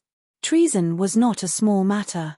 After the ministers calmed down, they began to think about the authenticity of the matter. If there was no conclusive evidence, I would not have brought it up in the morning court. Since everyone is suspicious, Meng Chang, bring the evidence. Eunuch Meng jogged out. Not long after, the palace servants who were holding the evidence filed in. These were all arranged by Fang Jun and sent back. This was a serious matter. He would definitely not convict someone based on a few letters. After discovering the existence of the letters, he immediately sent people to investigate. According to the contents of the letters and other clues in the house, he found strong evidence. Lord Fang was not a reckless person. Before the matter was concluded, it was impossible for him to rashly report the matter. He had worked under Shang Junlin for many years, and Shang Junlin knew very well what kind of personality he had. That was why he was so angry when he heard the news. The ministers did not say anything when the facts were in front of them. Even if they could not figure it out or were unwilling to believe it, the facts were the facts. They would not change because of their attitude. What followed was fear and anger. If not for this natural disaster, if the hidden danger had not been discovered, what would Subei have been like all these years later? Your Majesty, please investigate this matter. This matter cannot be tolerated. Your Majesty, please. The ministers kneeled and loudly declared their position. We will have Fang Jun continue the investigation. In addition, we will send someone else to assist in the investigation. Have you chosen anyone? This matter was of great importance, so the ministers did not delay for too long and quickly decided on a candidate. One came from a humble family, while the other came from a noble family. Both served in the Court of Judicial Review and were experts at investigating cases. The atmosphere in Subei was very tense, but of course, this was only limited to those who knew the inside story. After the rain, the disaster had been alleviated and the lives of the common people had returned to normal. Lord Fang had exempted them from some policies that were detrimental to their livelihood. For the common people, everything was getting better. Fang Jun had been very busy in this period of time. He had thought that the matter had come to an end and that all he needed to do was wait for the imperial court to send someone to take over. Who would have thought that this matter would involve another major incident? I'm afraid that I won't be able to return to the capital for the time being. Lord Fang thought to himself. Sure enough, not long after his news was reported, His Majesty the Emperor's order came down. He was made an imperial envoy and given full authority to deal with the matter of the officials in Subei colluding with foreign enemies. Zun Zhao was also left behind to help. Compared to returning to the imperial court, this matter was clearly more important. For the sake of convenience, Shang Junlin also gave Fang Jun the authority to mobilize part of the Subei army. The general who had been sent to help Fang Jun was officially one of Fang Jun's subordinates. This general was the one who had accidentally replaced a chess piece planted in the northern desert and was unexpectedly promoted. Fang Jun held the imperial edict. It seems that General and I will have to work together for a period of time in the future. My lord, there's a woman outside who wants to see you. A Yamen runner walked in and cupped his hands. A woman? Are you sure she wants to see me? Lord Fang recalled that he had not interacted with any woman in this period of time. Yes, the woman looked a little flustered. She was also carrying a large package in her hands. She said that she knew something that would interest you and wanted to tell you. Bring the woman in. Not long after, the Yamen runner brought in a woman dressed in coarse hemp clothes. Lord Fang. The woman knelt down as soon as she came in. This humble girl has something important to tell you. This humble girl is Yaoji. I was once a dancer in Lord Hu's residence. Based on the woman's description, Fang Jun learned another side of the high-ranking officials in Subei. In addition to all kinds of treasures, Lord Hu also loved beautiful women. Every once in a while, his subordinates would send him a group of women. Most of these women could only stay in the residence for half a year.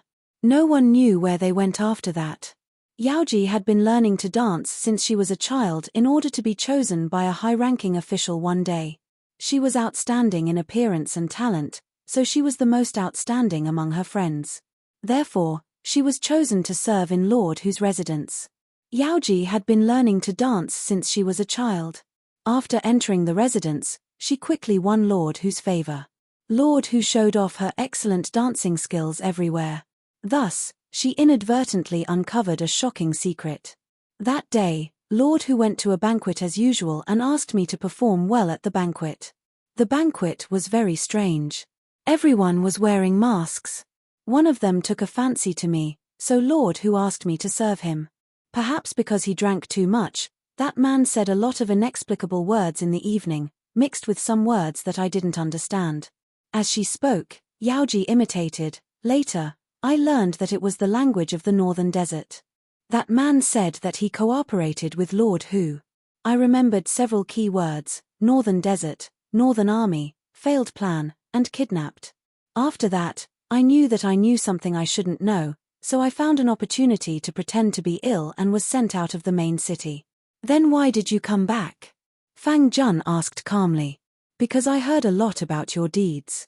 I thought that you must be different from those people, so I wanted to give these things to you. Yaoji took out a big package in her arms. These were left by the people who served me at the banquet. The Yamen runner took the package and opened it. Inside were mostly jewelry for women, but the style was not popular in Dahuan. Yaoji took out one of the jade boxes, opened the interlayer, and took out a folded piece of paper. What I want to give to you is this. It was left by that man. Fang Jun asked someone to bring the things in and asked with a puzzled look, why did you leave these things? Because I hate the Northern Desert. After I knew that man was from the Northern Desert, I wanted to find a chance to expose this matter. Yaoji smiled bitterly. I know that I'm not powerful enough. After leaving the main city, I wanted to leave Subei and go all the way south to the capital. Later, I heard about your deeds from many people, so I wanted to give these things to you. From the information I learned, the Northern Desert people have been in Subei for a long time. Every once in a while, they would disguise themselves as people from Dahuan and appear in Subei. They are involved with the original officials of Subei. My ability is limited, so I can't find out more useful information. As she spoke, the woman's breath became more and more unstable. I'll deal with this matter seriously. He would investigate the woman's origin. As for the things she said, he would investigate in detail. Thank you, Your Excellency. After that, the woman seemed to be unable to support herself and slowly fell down. Quickly help her up and call for a doctor. Fang Jun called Zun Zhao, who was busy, and told him what happened just now. This woman's words are 80% credible. Fang Jun looked at the piece of paper the woman took out. It was a letter. It was different from the letter they found in Master Hu's house. This letter was written by Master Hu to the people of the Northern Desert. It matched the clues they found. So, the Northern Desert people are hiding in Subei and in the main city. After so many years, I didn't notice at all. Zun Zhao frowned. It seems that we were right not to announce the collusion between Master Hu and the Northern Desert people. Now that we're in the dark, it's easier to find them. After the woman woke up, Fang Jun asked her a few more questions. Unfortunately, the woman didn't know the location of the banquet. When we went there, we were all blindfolded and sat in an airtight carriage. We only knew that it was a big house with gorgeous decorations. After we went there, our range of activities was limited. Except for dancing at the banquet, we could only move around in a small courtyard. When we left, it was the same as when we went there. The woman told him all she knew. Fang Jun saw that he couldn't get any more information and left. Fang Jun naturally had to report such a big matter to the emperor as soon as possible. No matter whether the Northern Desert people had roots in Subei or not, they had to pay attention to this matter. When Shang Junlin received the news, the officials sent to Subei were already on their way. Without Jiang Huiqing and the other two to help, the Prime Minister was as busy as before. Because of Fang Jun's absence, he was even busier than before. When Shang Junlin talked to Shun Yu about this matter, there was a smile on his face, but the smile didn't reach his eyes. So, the Northern Desert people have already infiltrated Subei? Shun Yu picked up a piece of snack and fed it to Shang Junlin. In fact, it's not strange if you think about it. If they didn't enter Subei, how could they have a relationship with the former upper-level officials? Shang Junlin sucked the snack in Shun Yu's hand and Shun Yu's finger. He took a bite and let go. Yu is right. Since you've come to Subei, don't think about going back. Those who offend Dahuan must pay the price. Chapter 136. The culprit behind the incident in the palace has been found out. When Shang Junlin suddenly mentioned it, Shun Yu took a while to remember what he was talking about. Your Majesty, are you talking about the wooden block that was soaked in hallucinogenic drugs? Yes, there are not many people who can enter the greenhouse. Meng Chang ordered people to guard the greenhouse for a few days and found a few suspects. After interrogating them, We got the results yesterday. There was a special place in the palace that dealt with palace servants. When palace servants committed crimes, they would usually be sent there. The interrogation methods in the palace were crueler than those outside, and there were more ways to torture people. After those people were sent there, they were reluctant to admit anything at first. The eunuch in charge of this matter knew Shang Junlin's attitude. He would use any method to interrogate them. After a few days, those people couldn't take it anymore and confessed everything. Shang Junlin lowered his eyes. There was no need to tell you these things. Who did it? Shun Yu wasn't interested in how he got the answers. What's the motive of the person behind this? If he really wanted to harm me, he wouldn't have succeeded with such little means. Besides, how did he know that I would go to see the flowers sent by Princeton? Yu's guess is right. Their real motive wasn't to harm you, but to push the blame to Princeton. They chose a small dose of hallucinogenic drugs because they would be found out before they could bring it in. As for the instigator of this matter, it was Feng Pingqi. Feng Pingqi, Lord Feng, I don't have any grudges with him, right? Shun Yu thought for a while. In this life, he didn't enter the officialdom, so he didn't have any dealings with Lord Feng. Were the previous incidents also related to Lord Feng? Shun Yu now knew that the two incidents were caused by someone. However, the culprit hid it very well, so they didn't have any evidence against him. The previous two incidents had nothing to do with him. Shang Junlin would have ordered the arrest of the culprit long ago if the culprit was found to be related to him. It was only this time that Shun Yu did not suffer any substantial harm, so he could barely maintain his composure. Otherwise, it would not be an exaggeration to cut the culprit into pieces. I don't think it has anything to do with him. No matter how strong the Feng family is, it's impossible for them to not give themselves away in front of Her Majesty. Shun Yu was not surprised by this result. Why did he do that? We couldn't get anything out of the palace maid. This palace maid had received Feng Pingqi's favor before she entered the palace. Feng Pingqi threatened her to help this time, so she had no choice but to listen. Speaking of this person, Shang Junlin's tone was very cold. No matter whether that person was willing or forced, it was an undeniable fact that he had caused harm to Shun Yu. Since he had done something wrong, he should bear the corresponding consequences. His Majesty said that there is a mysterious force behind Lord Feng. Could all these be related to this force? Shun Yu was not speaking without thinking. That force had been hiding in the dark for so long, and the hidden dragon guards had not been able to find out anything.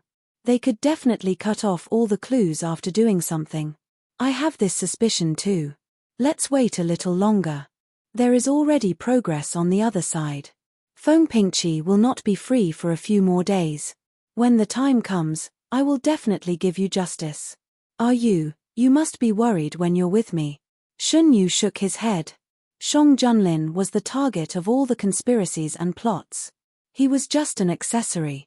The only one who was in danger and had to be on guard against these hidden attacks was Shang Junlin. Your Majesty, you must also be careful at all times. These enemies hiding in the dark would one day be uprooted by them. I have given you a team of hidden dragon guards. If there is anything, you can let them do it. Don't let them stay too far away from you. Some of my next actions might make them desperate, Shang Junlin instructed. Your Majesty, just do whatever you want to do. You don't have to worry about me. Your Majesty, you said that those people want to push the blame onto King An. Why King An? Shun Yu knew very little about King An. This person's presence was not high in his previous life. King An used to have hopes of ascending to the throne. However, he gave up for some reason. Since then, he quietly lowered his presence in the court.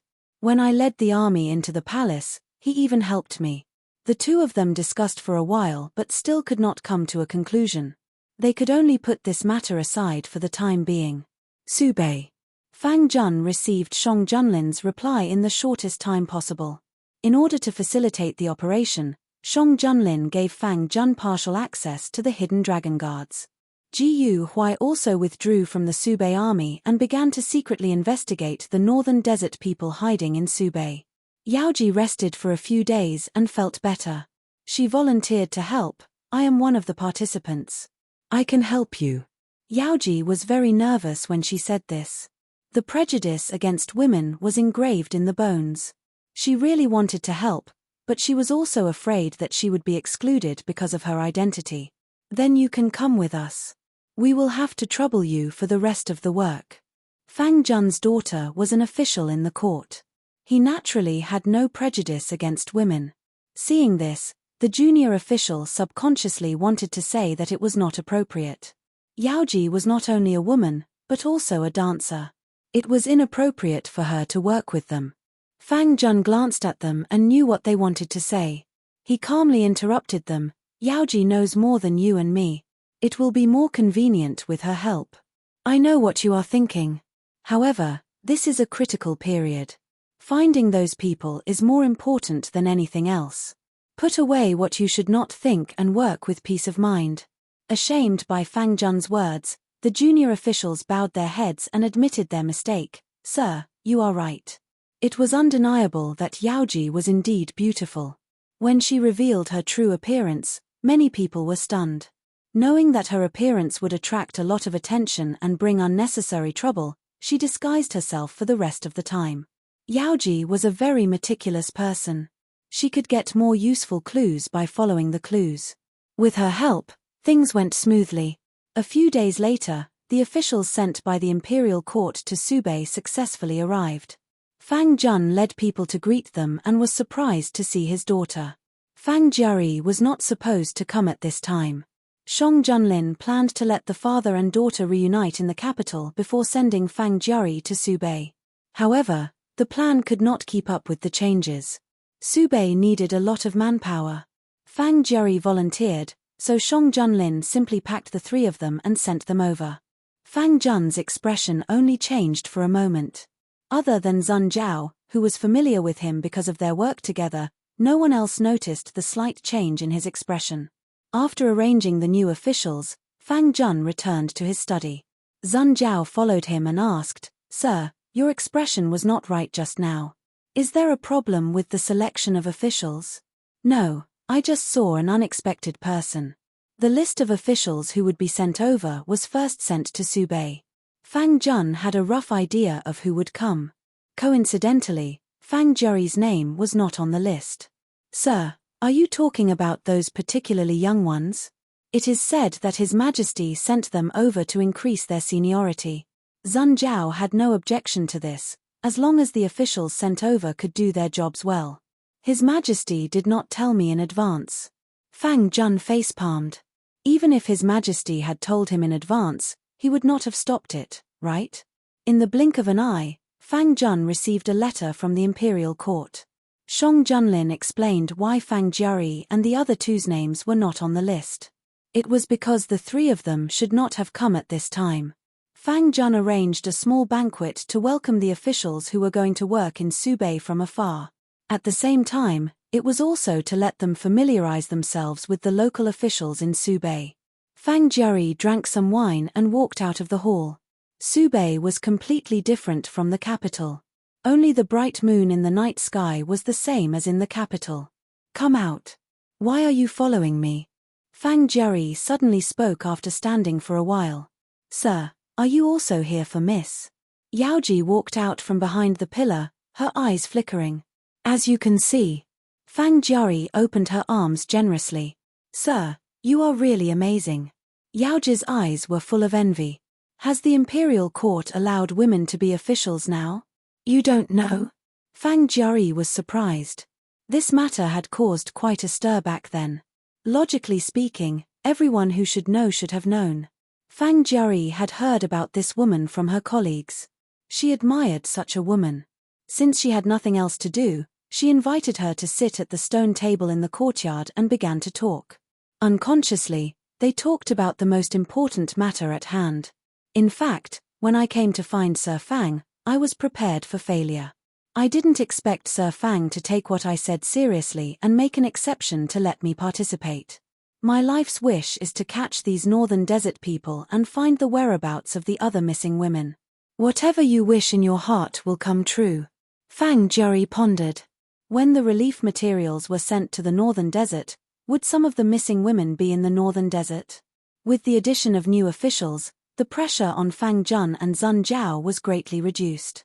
After delegating the matters in the northern desert to the new officials, they focused most of their attention on catching the northern desert people hiding in the northern desert. Under the seemingly calm surface, there was a turbulent undercurrent. The northern desert was like this, and so was the capital. Sir Feng realized that he was being watched. He did not know when it started, but no matter what he did, there would always be a pair of eyes following him like a shadow. After enduring for a few days, Sir Feng once again contacted the mysterious force. The hidden dragon guards were waiting for this opportunity. They quietly followed him.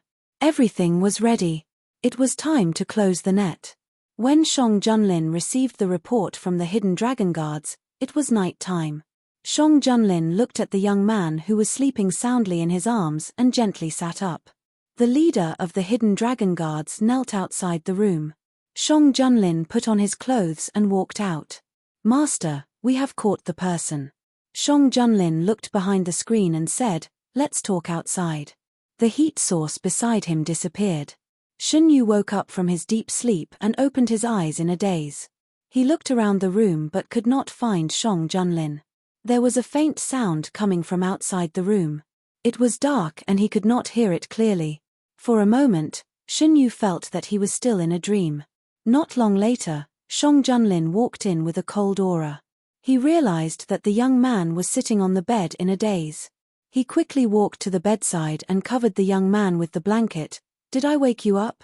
Where did you go, Your Majesty?" Shen Yu was still in a daze. Shang Junlin knew that the young man was not fully awake. He hugged the young man and lay down. "I went out to talk to you about something. There's nothing else. Go back to sleep." Shen Yu, who was in a semi-conscious state, was very soft. It was completely different from usual. Shang Junlin loved the way he usually behaved. He also liked the other side of him that he occasionally revealed. He looked very easy to bully. Chapter 137. Shang Junlin's heart softened when he thought about how Shen Yu woke up and waited for him after he went out for a while. He gently patted Shen Yu's back, intending to coax him back to sleep. Shen Yu grabbed Shang Junlin's collar tightly. His mouth opened and closed as if he was saying something, but no sound came out. "Are you?" Shang Junlin whispered. Shen Yu pressed closer to Shang Junlin and didn't respond. Shang Junlin hugged Shen Yu and lowered his head to plant a light kiss on her forehead. Then, he moved down and finally landed on her lips. Shen Yu didn't have any intention to resist and let him do whatever he wanted. Shang Junlin barely stopped himself before he lost control. Surrounded by a familiar scent, Shen Yu's tense nerves gradually relaxed and his consciousness slipped into a sweet dream. When he woke up, the sky was already bright. Shen Yu sat up with the quilt in his arms. He still had some recollection of what happened last night. He looked around but couldn't find Shang Junlin. Mu Shi came in to serve him when she heard the noise. "Is His Majesty not here?" "His Majesty went to the morning court and hasn't come back yet." Mu Shi paused and was a little surprised. Her young master rarely asked this question. Why did he suddenly ask today? Shen Yu didn't ask because he knew that Shang Junlin wasn't here, most likely because he went to the morning court or because he was delayed by something after the court. It was normal to not see him when he woke up in the morning. He asked today because he was a little concerned about what happened last night. He didn't know if it was a dream or reality. Young master's clothes are a little small. The Shangyi Bureau should send new clothes over in 2 days. Mu Shi tidied up Shen Yu's clothes and said. Suddenly, her hand paused. While she was moving, she saw the red marks on Shen Yu's lapel. Compared to the panic she had when she first saw these marks, Mu Shi was now able to keep a straight face. After all, she had seen it too many times. No matter how surprised she was at the beginning, she didn't feel anything later on. She was the head palace maid of Yuzhang Palace. Shen Yu's identity was the emperor. His Majesty had always lived in Yuzhang Palace. It was normal for something to happen. Shen Yu straightened his sleeves and said, "It is indeed a little small." She didn't know if it was because the imperial palace was especially nurturing. Shen Yu had put on some weight and his complexion was better. He was much taller than when he entered the imperial palace. He couldn't wear the clothes he brought into the imperial palace now. Did anything happen last night? After washing up, Xinyu drank a cup of warm water and asked. No, why do you ask? It seemed that she didn't know what happened last night. It wasn't strange. The hidden dragon guards came and went like ghosts. If the person who talked to Shang Junlin last night was a hidden dragon guard, it was normal that she didn't find out. Young master, the pot of flowers sent by Imperial Physician Ji has bloomed. She remembered this important matter. She remembered that her young master was very concerned about the flowers sent by Imperial Physician Ji. Among the flowers and plants that could be personally cared for by Xinyu, except for this one, the rest were sent by His Majesty. Bloomed. Xinyu was surprised. Junling could bloom. Since Shi said so, Xinyu decided to go and take a look. Junling was rare, let alone now that it had bloomed. Xinyu had never seen it bloom before and was quite curious. Xinyu walked into the small courtyard where flowers were placed. A light fragrance greeted him. It was an indescribable fragrance. Just by smelling it, all his tiredness seemed to disappear. Most of the flowers and plants here were taken care of by Xinyu personally. He was sure that before this fragrance appeared, he didn't have such a feeling when he walked into the courtyard. He turned to look at the other palace maids and saw that they all looked relaxed. Xinyu walked in. Junling was placed on the shelf on the left. At this moment, there were a few light green flower buds in the middle of the delicate branches and leaves. How long has it been since the flower buds bloomed? Xinyu didn't see the flower buds the last time he was here. I found them last night. At that time, Shang Junlin was present and ordered that no one should enter the room to disturb them. She didn't say anything. Xinyu walked closer to observe. The flower buds were very small. Each flower was only the size of a pinky finger. They were hidden among the branches and leaves and were hard to find. After getting closer, Xinyu found that the fragrance had become stronger, but it wasn't pungent. It was still light and very comfortable to smell. Unlike the peace of the imperial harem, the court was almost boiling. Shocking news came one after another, catching people unprepared. The matter in Subei hadn't ended yet, and yet another major event had happened in the court. The cause was that during the court session today, everyone found that Lord Feng wasn't present. Not only Lord Feng, but several officials under Lord Feng were also absent. Without giving them too much time to guess, Shang Junlin directly announced the crimes committed by Lord Feng's faction. A stone stirred up 1,000 ripples. The ministers were completely unsettled. They thought that the matter in Subei was far away from them. Today, they were suddenly told that their colleagues who had been with them for many years were also involved and had even revealed the details of the court's movements to the other side. How could they accept this? Lord Feng has entered the cabinet. Why can't he figure out why he did this kind of thing? I was wondering why the robbers were so clear about the number of troops we sent. It turns out that someone had already leaked it. So, our every move is under the other side's surveillance. Lord Feng is an important minister in the cabinet and knows more secrets than we do. Just how much of these secrets did he reveal to the other side? Is Lord Feng really in cahoots with the Northern Desert? This was the last question they urgently needed to know. If Lord Feng really was in cahoots with the Northern Desert, they had to prepare early. This matter will be handled by the Prime Minister and the Ministry of Justice. We want a result as soon as possible. It wasn't just Shang Junlin. The other ministers also wanted a result as soon as possible. The officials who were usually close to Lord Feng's faction paled.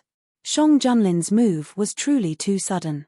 Without giving anyone any time to react, the aristocratic families lost 1/3 of their positions in the cabinet. Lord Duan was so angry that he was trembling. He had sensed that something was wrong with Lord Feng during this period of time, but he had never imagined that Lord Feng would be so bold as to commit such a crime. Even if the aristocratic families wanted to protect him, they couldn't. Because of Lord Feng's matter, the factions in the court were once again in turmoil. While they were worried, many people turned their eyes to the vacated position of Lord Feng's faction. Especially Lord Feng's position. That was the cabinet. Ever since the Prime Minister became the cabinet, There hadn't been any changes in the cabinet for the past 6 years. Now that there was finally a vacant position, all the factions wanted to send their own people to it. When Shang Junlin returned from the court, Shen Yu asked him about what happened last night. Shang Junlin didn't hide anything and told him about capturing Lord Feng and the person who was in cahoots with Lord Feng. Your Majesty, why did you take action directly this time? How did the court react?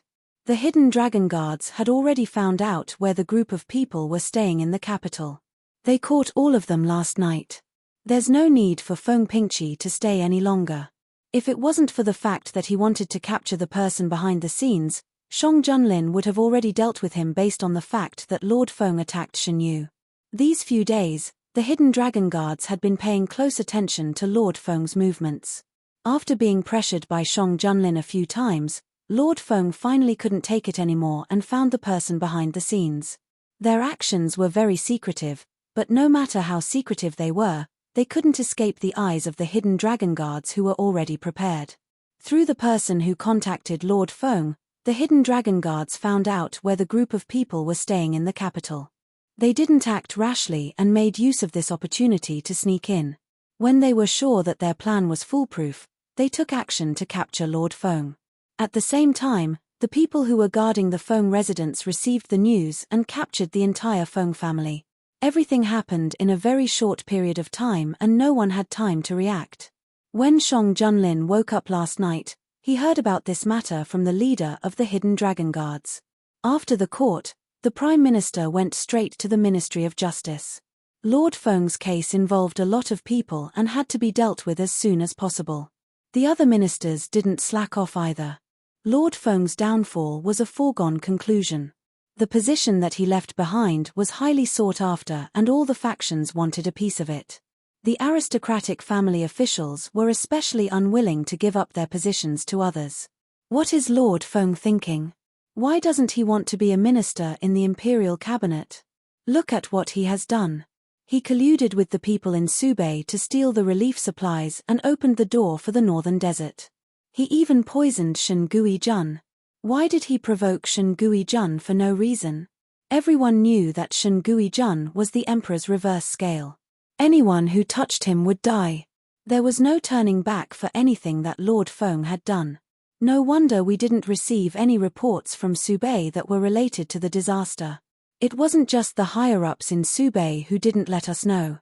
The ministers in the imperial cabinet also didn't want the imperial court to know about this. Shen Yu looked at the reports from the Ministry of Justice and laughed coldly. Subei was suffering from a drought. Other than the officials in the main city, the local officials could also ask the imperial court for help. Without exception, all these reports disappeared. Shen Yu had been thinking about how the people in Subei had blocked all the news. It was because there was a spy in the imperial court. Because Shang Junlin didn't have a deep foundation in the imperial court in the early years, the imperial cabinet had a lot of power. Even now, the imperial cabinet could still fight against the imperial power. As an important minister in the imperial court, Lord Feng had been in the imperial court for many years. It was not difficult for him to hide the news of Subei. Did he collude with the people of the northern desert? Shen Yu was more concerned about this than anything else. The Ministry of Justice said that when they told Feng Pingqi that the people in Subei had colluded with the northern desert, the surprised expression on Feng Pingqi's face didn't seem fake. He also refused to admit that he had colluded with the northern desert. Perhaps he knew that there was no hope for him to reverse the case, so he confessed very clearly what he had done all these years, Shang Junlin said. Isn't it because the power behind him was also arrested? Shen Yu didn't believe that Lord Feng had revealed the truth because he had suddenly repented. People who had abandoned their bottom line wouldn't cry until they saw the coffin. This is also a big reason. At first, he refused to say anything. Later, the Ministry of Justice took him to watch the execution, so he became honest. The one who was punished was naturally the person who had been cooperating with him. Since the prisoner was sent to them, the Ministry of Justice naturally wanted to find out some useful information. The Ministry of Justice acted quickly. According to the clues given by Lord Feng, they arrested many people who were hiding in the capital. However, Lord Feng's information was limited. Although he had cooperated with the other party for many years, he still didn't know the other party's real background. If Lord Feng is telling the truth and he didn't collude with the people of the Northern Desert, then what about the power behind him? Did they collude with the Northern Desert? Other than the Northern Desert, what about other countries? Shun Yu touched his chin and thought, is there any connection between that power and the one who has been helping the King of Yu? Are you suspects that they are the people left behind by the late emperor? Shang Junlin reacted. I'm not sure. It's just a guess. Whether it's true or not depends on the results of the investigation by the Ministry of Justice. It would be best if they could catch the people behind the King of Yu. Chapter 138. The person behind Prince Yu was a knot in Shun Yu's heart. In his previous life, he worked for Prince Yu, but he did not really come into contact with that power. If the situation was not urgent, that power would not have helped him. Shun Yu had always thought that the force helped him because King of Yu had saved young Master He. What happened in this life was different from what happened in his previous life.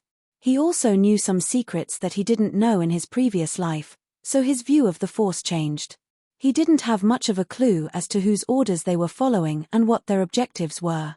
Shang Junlin stroked Shun Yu's wrist. I have always asked the hidden dragon guards to investigate Prince Yu. I also took the opportunity to find out more about Prince Yu's fief. Speaking of which, the person who gave Prince Yu the proverb has been caught. Shun Yu's thoughts were immediately pulled back. Your Majesty, are you talking about the person who asked Prince Yu to get close to me and Shen Qingran? That's right. The hidden dragon guards have secretly brought that person to the capital. He should arrive in a few days. Shang Junlin's tone was as cold as before when he mentioned that person. Your Majesty, don't forget to bring me to see him. Shun Yu was very concerned about whether the proverb was true or not and why the other party said such words. I won't forget. Shang Junlin held Shun Yu's hand and kissed it. No matter what, a Yu can only be mine. Shang Junlin did not care about the proverb, whoever gets the Shen family will get the world. All he wanted was Shun Yu. Of course. Shun Yu took the opportunity to hug Shang Junlin's neck and looked up. Your Majesty can only be mine. Shang Junlin's eyes darkened.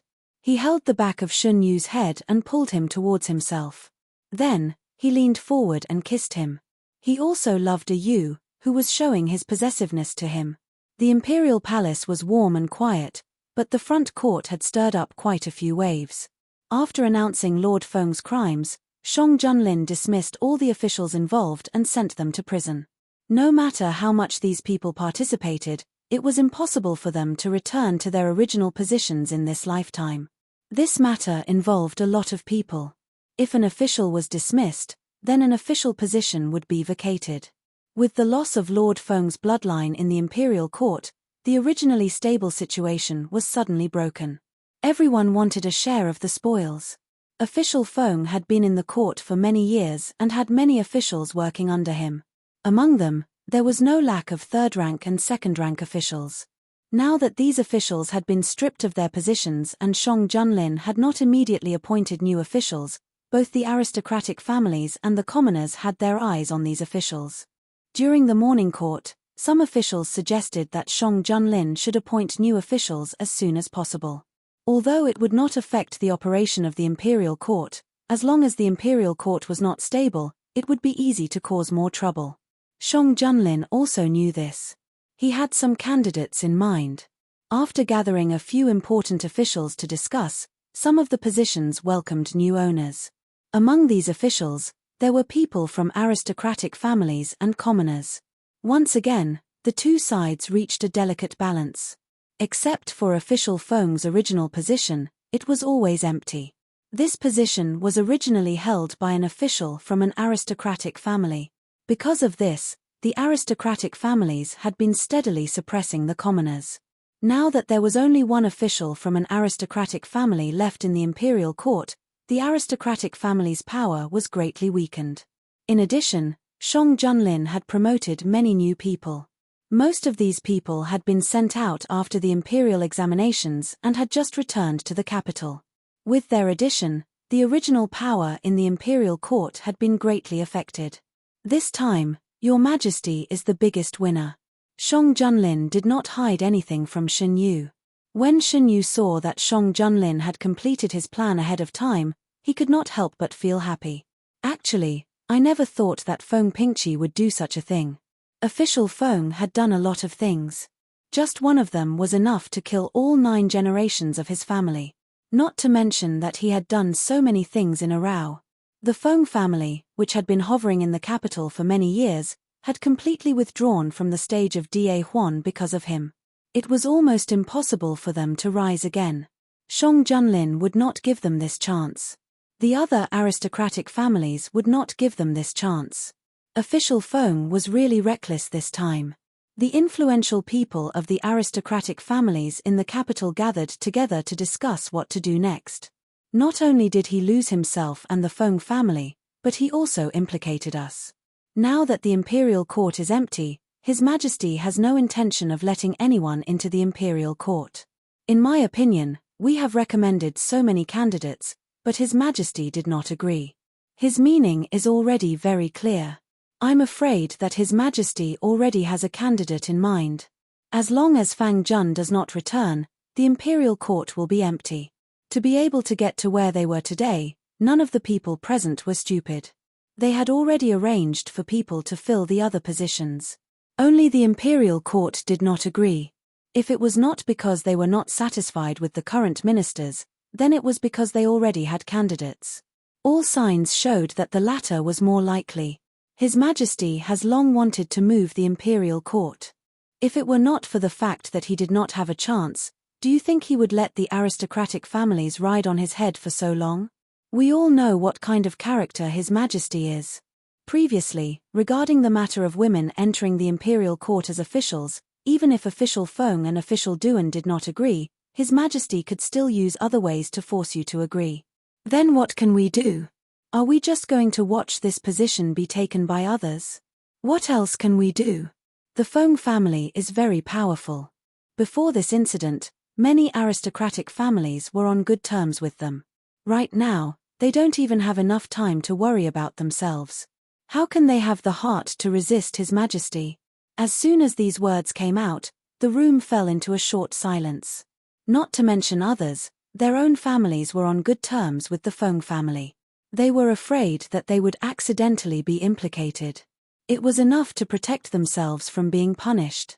How could they have the heart to do anything else? It's all thanks to the Feng family's influence that we were able to easily achieve our goal this time. In the afternoon, Shang Junlin and Shen Yu were resting in the pavilion. When they talked about the matters of the imperial court, Shang Junlin spoke up. His Majesty is in a fit of anger. Who dares to provoke him at this time? Shen Yu chuckled. If they are willing to settle down, it will make it easier for His Majesty to act. Compared to the uncertain ownership of power, these aristocratic families obviously valued themselves more. The Ministry of Justice found out a lot of things, but Feng Pingqi refused to admit that he was in cahoots with the foreign enemy. No matter how they tortured him, he insisted that he did not know about it. Shang Junlin rubbed the teacup in his hand, his eyes unreadable. Does His Majesty believe his words? Has official Feng always been involved with the Northern Su, or only this matter? Shen Yu asked. This matter is not a matter of whether Zhen believes it or not. Zhen needs a definite answer. If he really was in cahoots with the Northern Mo, the imperial court would have to prepare early. Shang Junlin did not tell Shen Yu that because official Feng had schemed against Shen Yu, he was given special care in the Ministry of Justice. The possibility of him lying was not high, but even if there was only a 1 in 10,000 chance of him lying, it could not happen. The Northern Mo and the Great Huan dynasty had been enemies for a long time. If they really knew the Great Huan dynasty like the back of their hand, the consequences would be unimaginable. The imperial court's movements were not small. The people of Jing also sensed something. Their expressions were not as relaxed as before. After official Feng and the others were arrested, the imperial court learned about the matter of the Northern Su officials being in cahoots with the foreign enemy. God damn it, the ones who stole the relief supplies were not bandits, but the high-ranking officials of the Northern Su? What do they want to do? If it weren't for His Majesty, the Northern Su might not have been able to return to the Great Huan dynasty. Those officials were born and raised in the Great Huan dynasty. Don't they know what the situation was like when the Northern Su was invaded? How could they not know? They just don't want to care about the lives of the people. Otherwise, why would they try so hard to hide the drought in the Northern Su region? They only care about their own enjoyment. They really are worthless. Directly killing them is letting them off too easily. If it were up to me, these traitors should be hacked to pieces. No wonder it rained on the day they were executed. Even the heavens couldn't stand it. It rained as soon as they died. It's all thanks to His Majesty's keen observation that he sent official Fang over to expose their background. His Majesty is naturally wholeheartedly for the people. None of the things taken from the houses of the corrupt officials were put into the national treasury. They were all left in the Northern Su region. Because official Feng's matter had not been concluded, it was not announced yet. The neighbors were all talking about the Northern Su region. The opera troupe that had been instructed by Shun Yu previously arranged a new play about the Northern Su region. After showing it to Shun Yu, it started to perform in the capital. This troupe leader really knows how to seize the opportunity. Shun Yu sighed after reading the script presented by the opera troupe. Shang Junlin glanced at it while reading the script. This is based on the play Return to Spring that you were sitting in front of, right? He is indeed a smart person. The story of the play was based on the Northern Su region, but it was not exactly the same. It would only make people think about the Northern Su region after watching it. Shun Yu finished reading the script and handed it to Mu Shi. Tell them that they can rehearse the play, but there are some places that they can't cross the line. Mu Shi accepted the order and left. Are you is interested in these? Shang Junlin stopped writing and asked curiously. No, it's just that the script was sent over, so I casually took a look. Shun Yu was indeed not interested in these things. By the way, does His Majesty know much about Junling? It seemed to have bloomed 2 days ago. The grass that was sent by Imperial Physician Ji Yu? Shang Junlin had always been very concerned about the flowers and plants sent by other people, who were the only ones that Shun Yu treated specially. Shun Yu nodded. Just as Shang Junlin was almost done with his work, Shun Yu wanted to go with him to take a look. As soon as he got close, he smelled a faint fragrance. Shun Yu walked closer and found that a few days had passed, and the bud had already opened. The flower was very small. Although it was in the state of bloom, it was only the size of a finger. The petals were completely piled up together. The outer layer was light green, and the deeper it was, the whiter it was. Near the center, it was the color of jade. Shun Yu had never seen Junling in full bloom, so he couldn't help but slow down his breathing. It's so beautiful. You took good care of it. Shang Junlin looked at the flower and then turned his gaze to Shun Yu. Junling was a kind of plant that was very difficult to raise. Shang Junlin didn't know where Imperial Physician Ji Yu got this flower and why he gave it to Shun Yu. But when he saw Shun Yu's surprised look when the flower bloomed, his heart slightly itched. Yu is very happy. Shun Yu looked back at Shang Junlin, and his eyes were full of amazement. I just didn't expect it to be so beautiful when it bloomed. Although it wasn't as gorgeous as other flowers, it was simple and elegant to the extreme. It was also a kind of beauty that couldn't be ignored. Shun Yu liked all beautiful things. If you like it, I will ask people to find more. Shang Junlin held the young man's face and kissed his eyes that were more dazzling than the starry sky.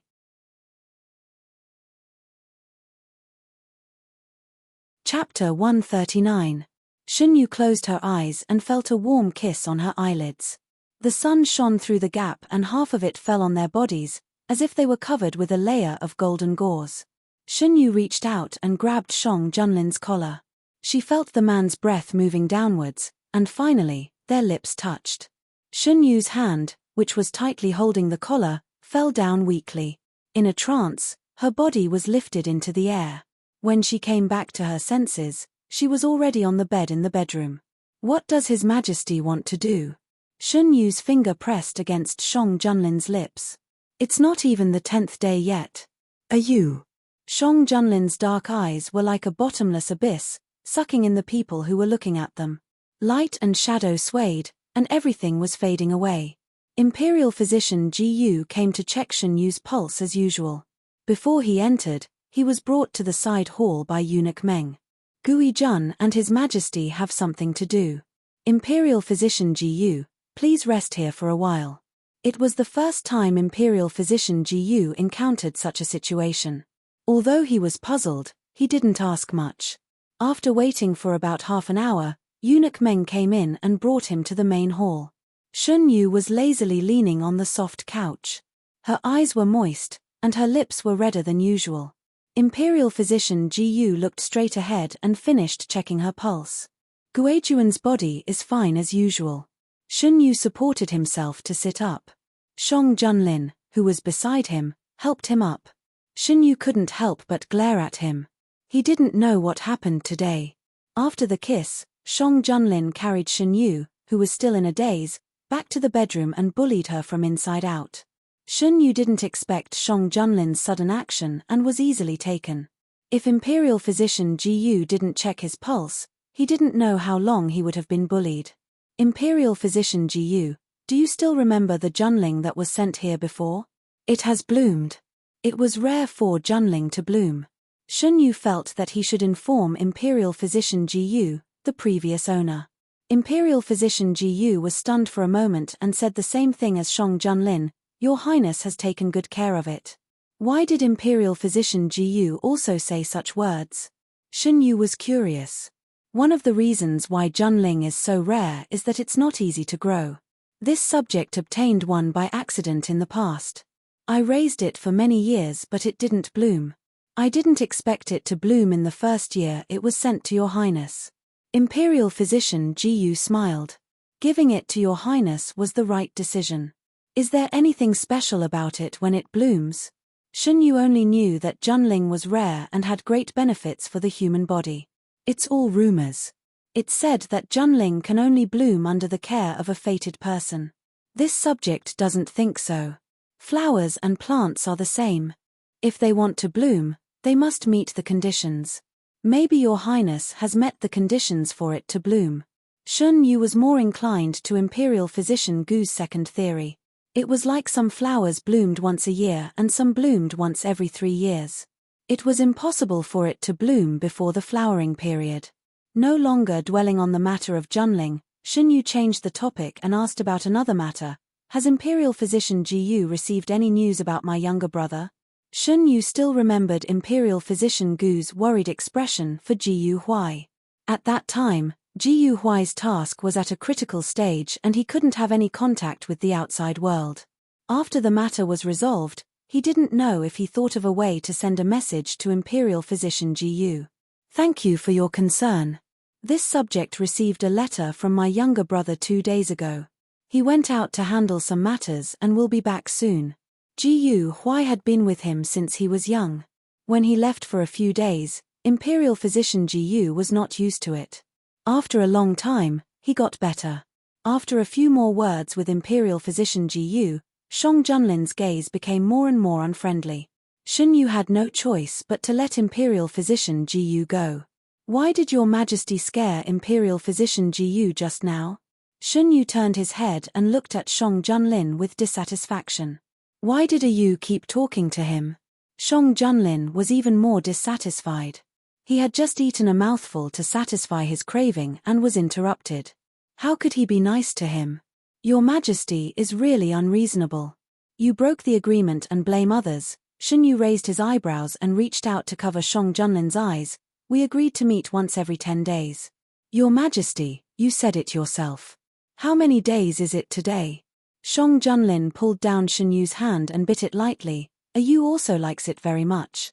She keeps clinging to me and won't let go. If Your Majesty knows when to stop every time, it's not impossible to make an exception once in a while. Shun Yu cast a sidelong glance at him. Because Shun Yu had agreed to meet once every 10 days, Shong Junlin seemed to release the beast in his heart every time the time was up. It was not that he did not want to restrain himself, but with his sweetheart in his arms and the permission to do it once every few days, he could not control himself at all. It was not easy to have a meal, so he had to eat until he was full. This caused Shun Yu to be bedridden for a day or two every time after they did it. It was only today that Shong Junlin reluctantly stopped because he wanted Imperial Physician Ji to check his pulse. If a Yu did not ask to meet once every 10 days, I would not. Shang Junlin coughed and did not continue speaking. Shen Yu understood his unfinished words. He was not really disgusted with this matter. It was instinctive to have intimate contact with the person he liked. He was no exception, but, before he could fully adapt to it, Shang Junlin should still be a vegetarian. Shen Yu thought expressionlessly. As if he knew what he was thinking, Shang Junlin held Shen Yu's waist and pulled him into his arms. Shen Yu had just been tormented, and the lingering arousal on his body had not completely dissipated. Under the man's sudden action, he trembled slightly. The redness spread along his cheeks and into his clothes. Shang Junlin's eyes darkened. The hand on Shen Yu's waist massaged gently, relieving the discomfort. Shen Yu squinted his eyes. Your Majesty, do you know how Jiu Hui sent the letter back? The drowsy Shen Yu did not forget his curiosity. Shang Junlin's hand paused for a moment. As Shen Yu muttered in dissatisfaction, he continued to massage him. It was sent back together with Fang Jun's letter. Fang Jun only sent that one letter back to the capital, and it was sent back together with the people who had just gone to the capital. Shang Junlin added, Your Majesty, would Lord Fang be surprised to see that Miss Fang also went to Subei? Fang Jiari was added later. She was not on the list that was sent to Subei first. If Fang Jun saw her, he would probably think that I was oppressing the Fang family. Fang Jun was surprised that his daughter was sent here without a word. Later, when he saw He Chengyu and Jiang Huiqing, he roughly understood Shang Junlin's thoughts. Lord, our people have already talked with the Northern Desert. They said that they spent a lot of money to buy those things and are not willing to return them to us. They also insisted that they did not collude with the criminal Madame Hu and the others. The official who returned from the Northern Desert reported. What do you think? Fang Jun asked in a deep voice. The Northern Desert's reaction was as he expected. It would be strange if the other party admitted it directly. Fang Jun did not intend to get the things back in one go. This time, he just wanted to test the other party's attitude. In my opinion, if we want to recover this batch of goods, it is difficult to achieve our goal by negotiation alone. We must give them enough deterrence while negotiating so that they will not be fearless. The others nodded. Why were the Northern Desert people so arrogant? Wasn't it because they did not dare to do anything to the Northern Desert? What if they did not have this backing? Jiang Huiqing and He Chengyu were in charge of investigating the Northern Desert people who had sneaked into Subei. They were newcomers and were not on the list. They simply disguised themselves as ordinary rich people and walked around the city. They got the clues about the Northern Desert people from Lord Fang Jun that Yaoji had given them. They wanted to see if they could find the hiding place of this group of people through other methods. Those people stayed in Subei, they must have some ulterior motive. Now that the people they have been cooperating with, or should I say the umbrella, are gone, they must find new people to cooperate with. In the restaurant, He Chengyu and Jiang Huiqing sat opposite each other. Jiang Huiqing dipped his finger in water and wrote the word Shang on the table. Brother Chengyu, what kind of people do you think are most likely to be selected? According to Miss Yaoji, those who can get in touch with those people are not only officials, but also some rich merchants.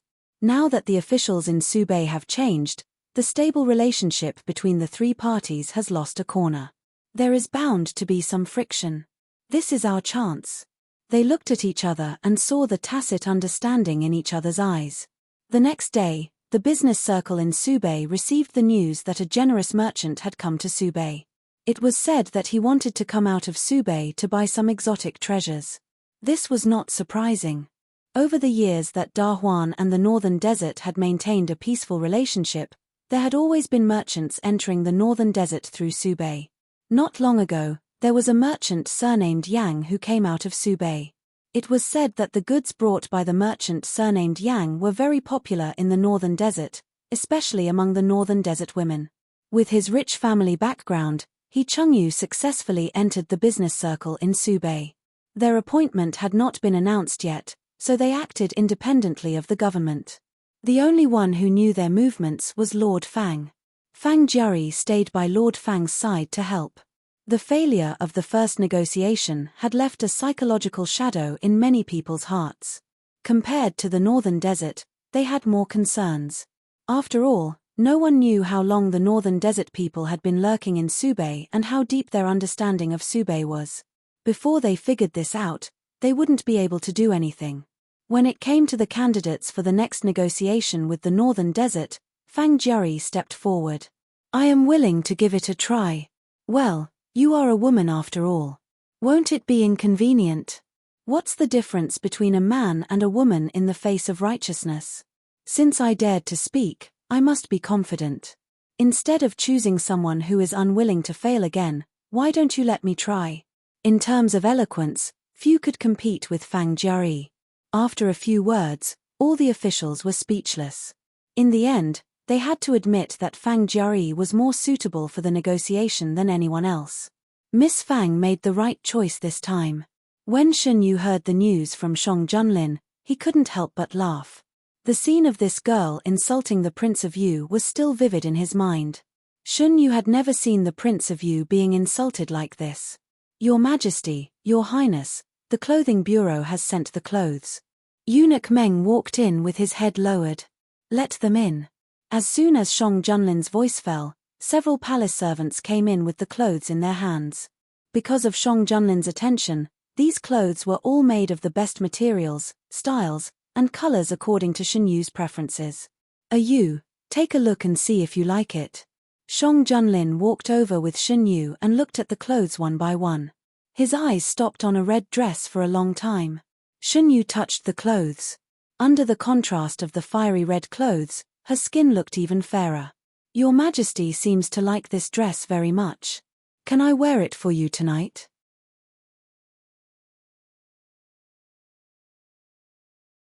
Chapter 140. The young man's voice was very soft, but there was a hidden hook in his voice, which aroused the beautiful thoughts in his heart little by little. Shang Junlin's throat moved violently. You have to keep your word. The palace servants lowered their heads and wished they were pillars.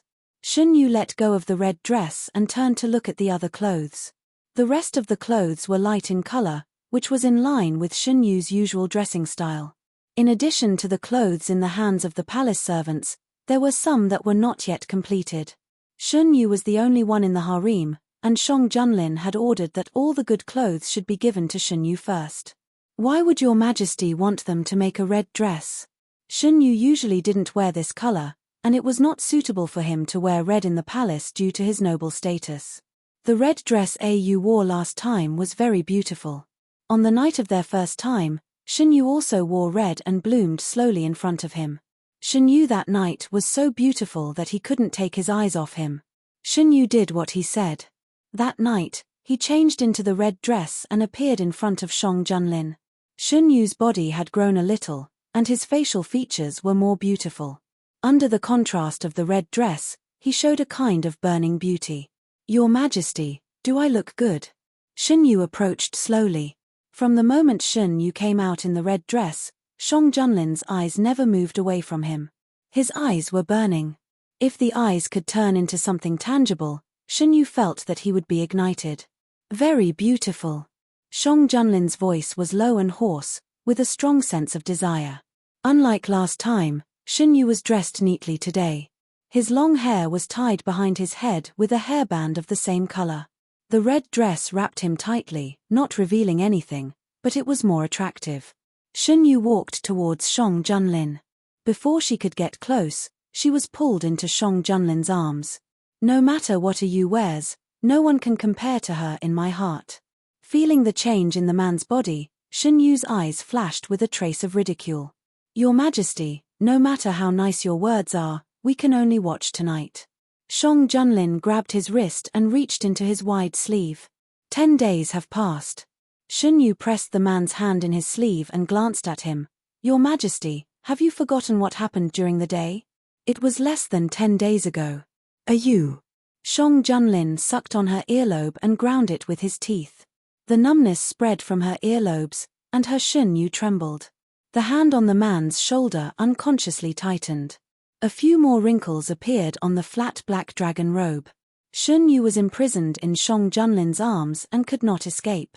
She could only let the man kiss her face, lips, neck, all the way down.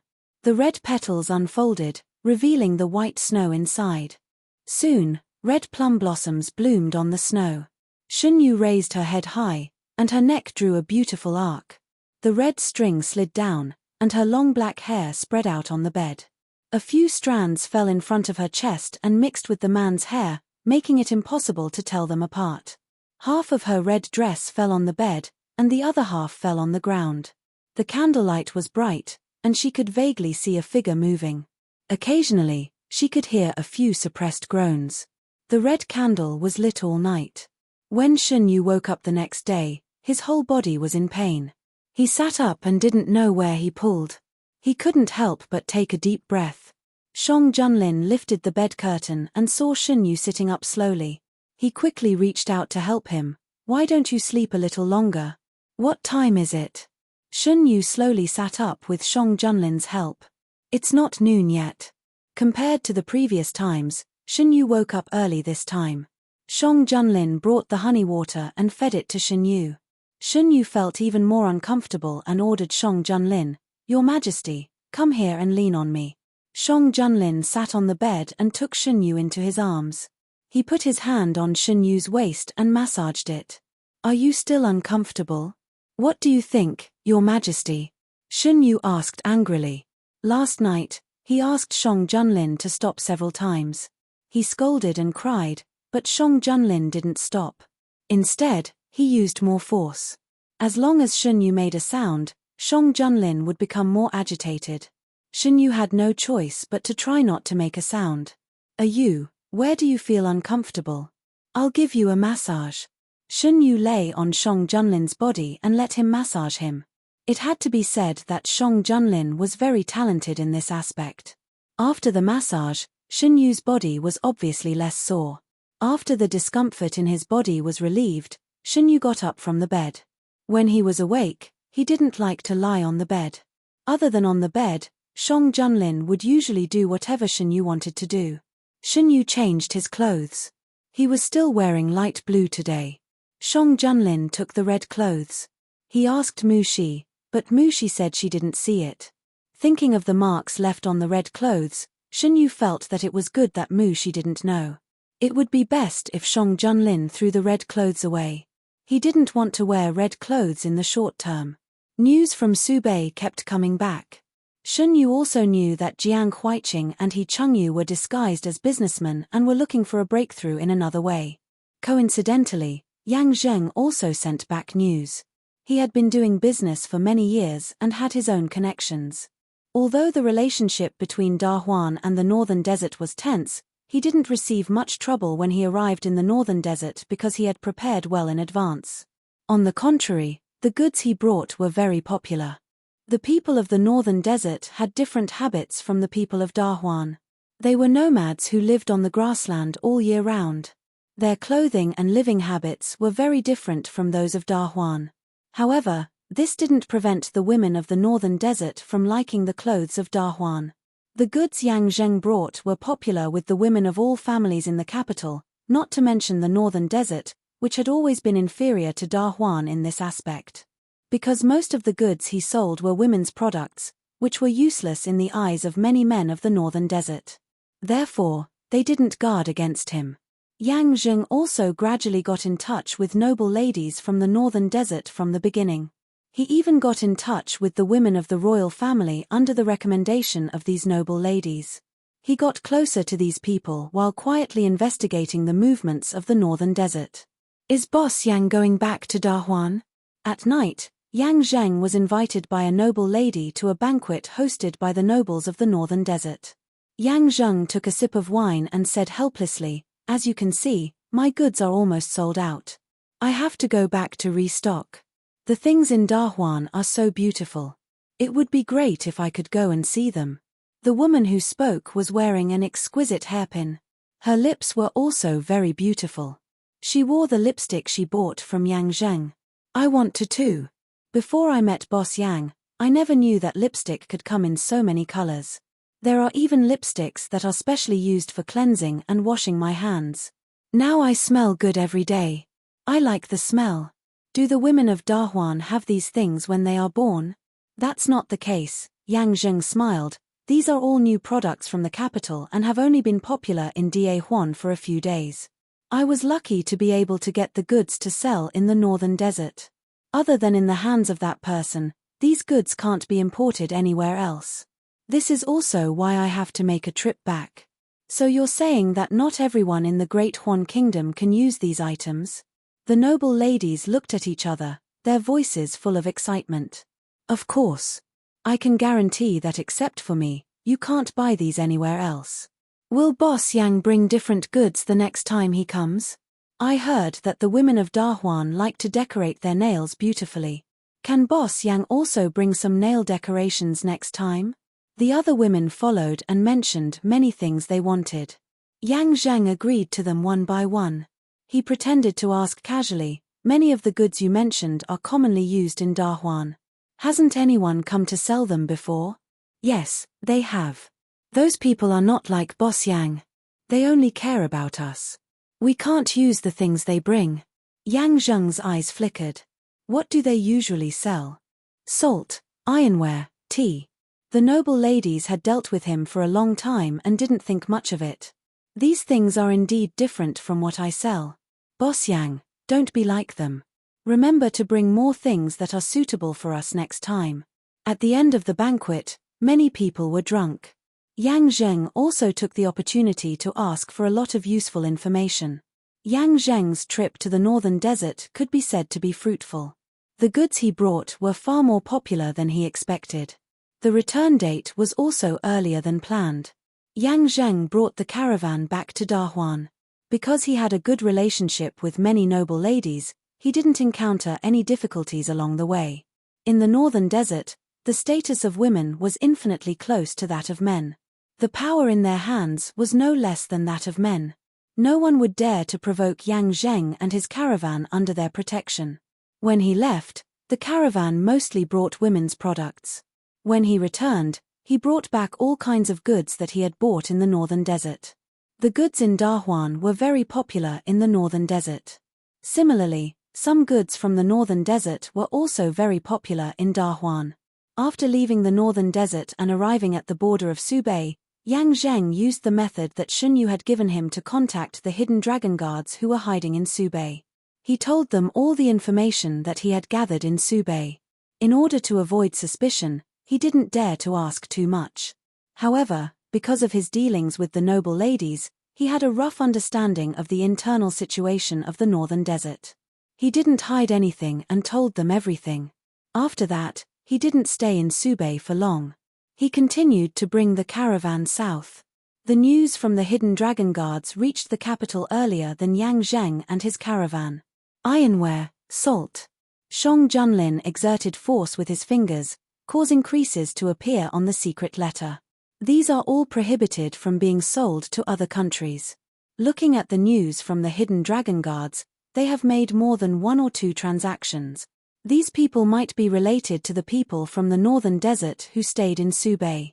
Is there any progress with Master Fang? The officials led by Fang Jiari had a second negotiation with the northern desert.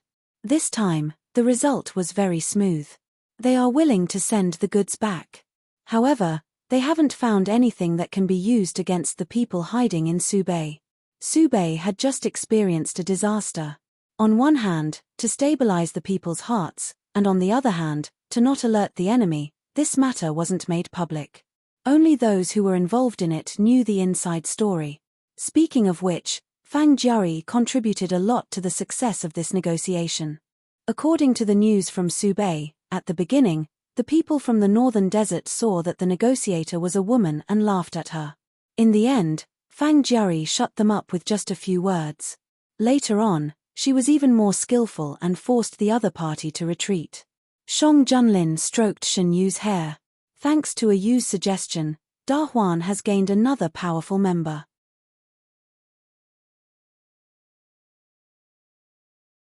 Chapter 141. Fang Jiari's performance not only shocked the people of the northern desert, but also shocked the officials who came with her. They never knew that the second ranker of the banquet was so powerful. Now they could understand why His Majesty made an exception to allow women to become officials. With Fang Jiari's fighting ability, they couldn't even defeat a few of them. Didn't they see how the northern desert people who came to show off their strength turned pale in the end? Fortunately, Fang Jiari was on their side. This was the first thought in everyone's mind. After the negotiation, Fang Jiari found that the attitude of the officials who came with her changed when they interacted with her. After thinking for a while, she could guess the reason for the change. He must have been frightened by her performance today. Fang Jiari didn't care what these people thought. She just needed to do her own thing. The group of people returned to Subei with the supplies and were warmly welcomed by the people. This lady is really powerful. She got the supplies back without using a single soldier. 2 days ago, Subei was under martial law. I wondered if there was going to be a war again. Me too. But I'm not afraid of war. It's only after His Majesty defeated the northern desert people that we can live a peaceful life. If there's a war again, I'll be the first to rush up. I don't think there will be any more wars. When that female official first came, I was curious. Is there no man in Da Huan? Why did they send a woman over? Now I understand. Even if it's a woman, she's not inferior to the other officials. I heard a lot of news from the people who came to help. It turns out that the court now allows women to become officials. At first, I didn't understand. Now it seems that His Majesty is farsighted. So what if it's a woman? She can still achieve great things. Fang Jiari's action changed many people's views on women. In the Subei government, Fang Jiari, as the person who contributed the most, reported the operation. Whether it was the process or the result, it was greatly beyond their expectations. Originally, the Subei army was ready at the border. If the negotiations didn't go well, they would directly attack. But during the negotiation, the northern desert people were suppressed by them. No, to be precise, they were suppressed by Fang Jiari alone. Fang Jiari not only got the supplies back, but also compensation. Before they left, they thought that if they could get their supplies back, it would be considered a success. Who would have thought that in addition to the original supplies, they would also receive a lot of compensation? Until now, these people still felt a little dazed. I didn't even dare to think about this result. Looking at the compensation that was moved back, a younger official said. That wasn't the case the last time. The last time I went with a few lords, the other party was so arrogant. Unlike this time, they don't even dare to speak loudly. The other officials who had participated in both cases nodded in agreement. They were too shocked. She was a woman, and she was not as tall as the northern desert people. She was not as strong as them, but her aura was enough to suppress them. When she opened her mouth, they could not even raise their heads. They were thinking about how to help her and how to console her if she failed. But what happened? In the end, they watched as Fang Jiari's words became weaker and weaker. In the end, he agreed to everything she said. In fact, not only the northern desert people, but they were also dumbfounded. You did well, Fang Jun said as he looked at the woman who was standing upright. She was his daughter, an official of the Great Huan dynasty, and his pride. So what if he, Fang Jun, only had one daughter in his life? His daughter was not worse than anyone else. This is what this official should do. Fang Jiari was neither servile nor overbearing. How did you think of getting the other party to compensate? Fang Jiari did not mention this matter to Fang Jun from beginning to end. At first, this official was not sure if I could do it. Later, when I met with the other party, I realized that it was not as difficult as I imagined. Since the other party was willing to admit their mistakes, they naturally had to take responsibility for their wrongdoings. So you made the other party pay a heart-wrenching amount of compensation? The officials who heard the conversation were in a daze. Well done. Fang Jun patted Fang Jiari on the shoulder. Our Da Huan officials should be like this. The others came back to their senses and nodded. That's right, they had Da Huan behind them. No matter what, they could not tarnish Da Huan's reputation. All right, thank you for your hard work on this trip. This official has already booked a banquet at the largest restaurant in Subei to welcome everyone. Official Fang's words were met with unanimous approval. The group of people changed out of their official robes and arrived at the restaurant in a grandiose manner. Fang Jiari was clustered in the center. Now, everyone did not care about the difference between men and women. Their admiration for Fang Jiari made them temporarily put aside their gender concerns. So what if she was a woman? They only knew that Fang Jiari had made a great contribution this time. Fang Jiari picked up the wine cup and drank it in one gulp. When she put down the cup, there were a few more people around her. Darren, let us toast you. Do you have something to say to me? Fang Jiari saw their sparkling eyes and took the initiative to ask. Yes, one of them mustered up the courage and looked straight into Fang Jiari's eyes.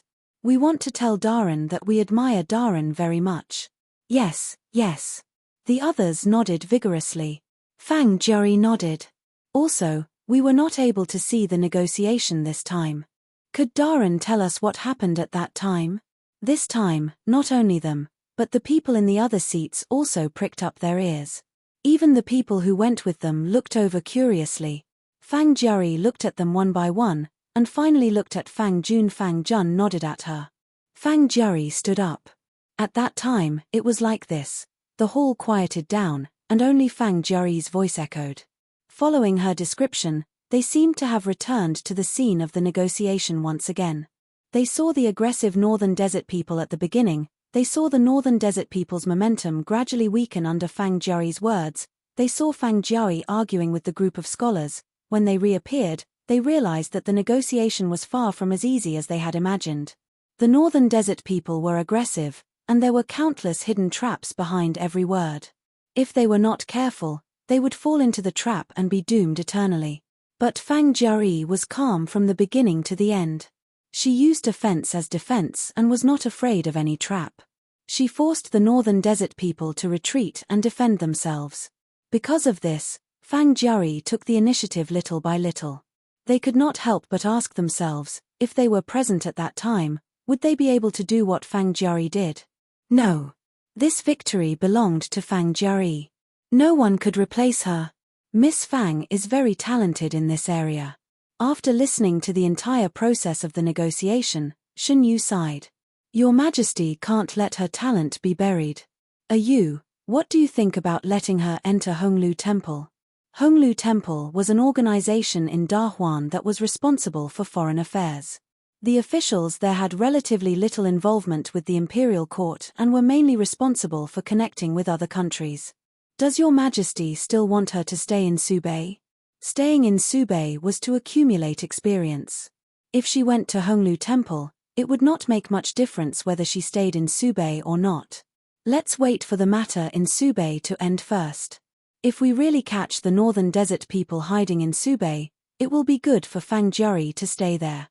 Shen Yu instantly understood Shang Junlin's idea. When they caught the Northern Desert people hiding in Subei, they would definitely connect with the Northern Desert.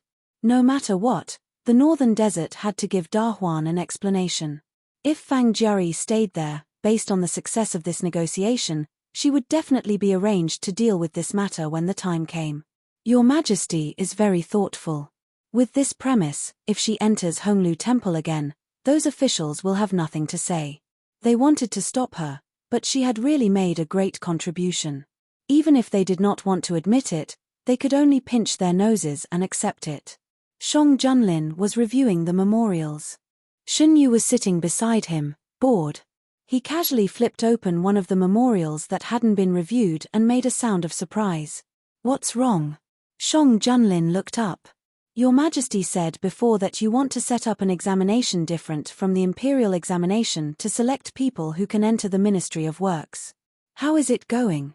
Originally, the Ministry of Rights was already preparing for it to be held this autumn. However, too many things happened this year, so the scale was reduced. It will only be held in the capital. Some people will be selected to enter the Ministry of Works and see if there is anything that can be improved. Shang Junlin took the memorials from Shen Yu's hands and found that it talked about this matter. The memorials were written by the Minister of Works, asking for the specific date of the examination. Shen Yu only remembered this when he saw it. There were 3 dates initially, which were September, October, and November. Now that September had passed, they could only choose October or November. If it's set in October, will there be enough time?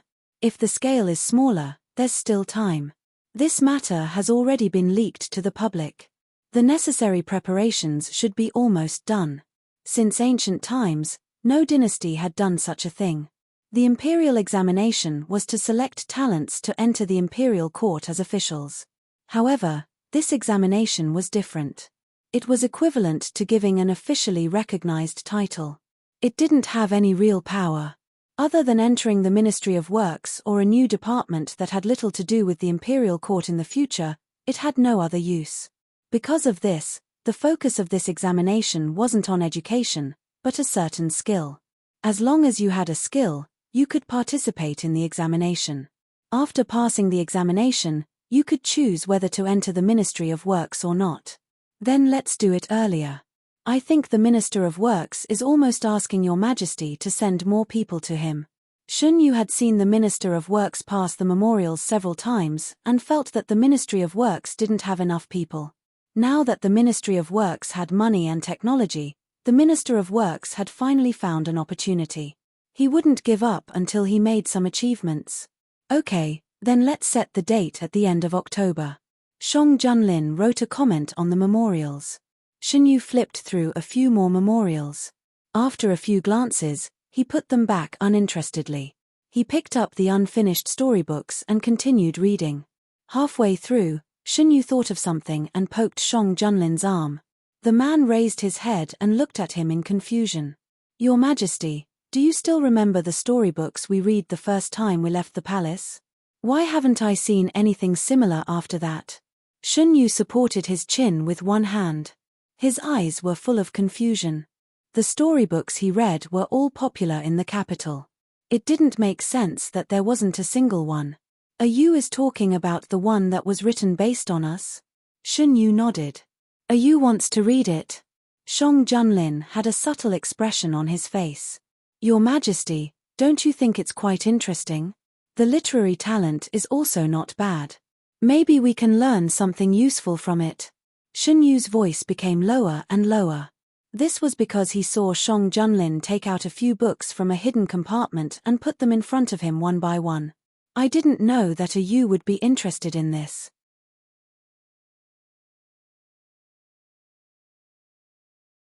Chapter 142.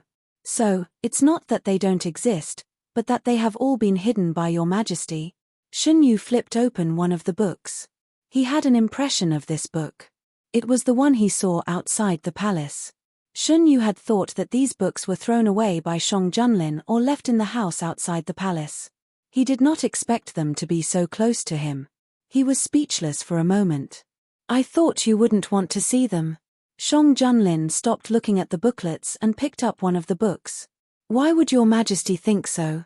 Shun Yu looked away from the book and turned to Shang Junlin, a trace of curiosity flashing in his eyes. Shang Junlin did not answer his question. Instead, he said, if you don't mind, I won't keep them for you in the future. Shun Yu stared at Shang Junlin without blinking. He looked at the scarlet color that crept up from his neck to his cheeks. Shun Yu smiled. Did Your Majesty really keep them for me because you were worried that I would not be able to accept them? After the last time, I thought that Your Majesty would not allow them to continue writing. Shang Junlin looked away under Shun Yu's burning gaze. Why would you think so? I have this intuition. Shun Yu's intuition was right. Shang Junlin would not allow others to write about him and Shun Yu, especially if the writing was so erotic and explicit. Therefore, after that day, Shang Junlin found the author through the hidden dragon guards.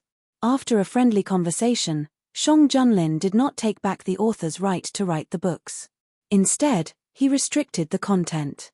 The books that were released to the public could not be as explicit as before, and there could not be a third person in between the two of them. As for the original books with explicit descriptions, Shang Junlin bought them at a high price. That person was quite bold.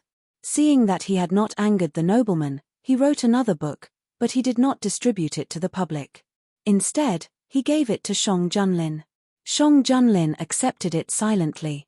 This was equivalent to tacit approval. That person then wrote another edition while writing the normal edition.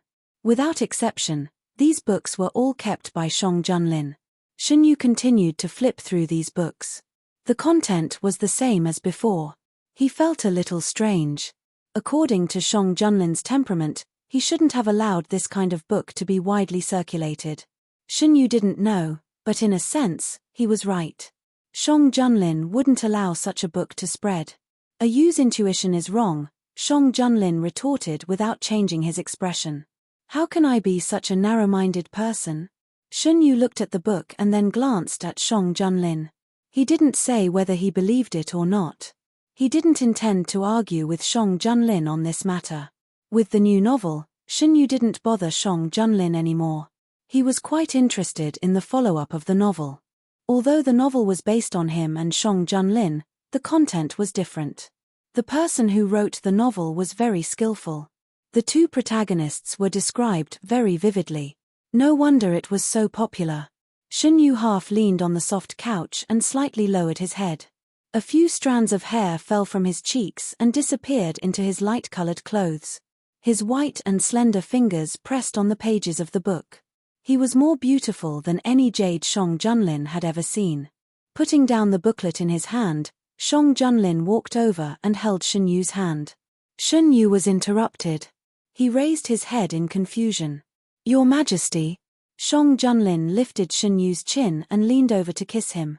This situation is just right. Xunyu was stunned for a moment, but he didn't refuse the kiss.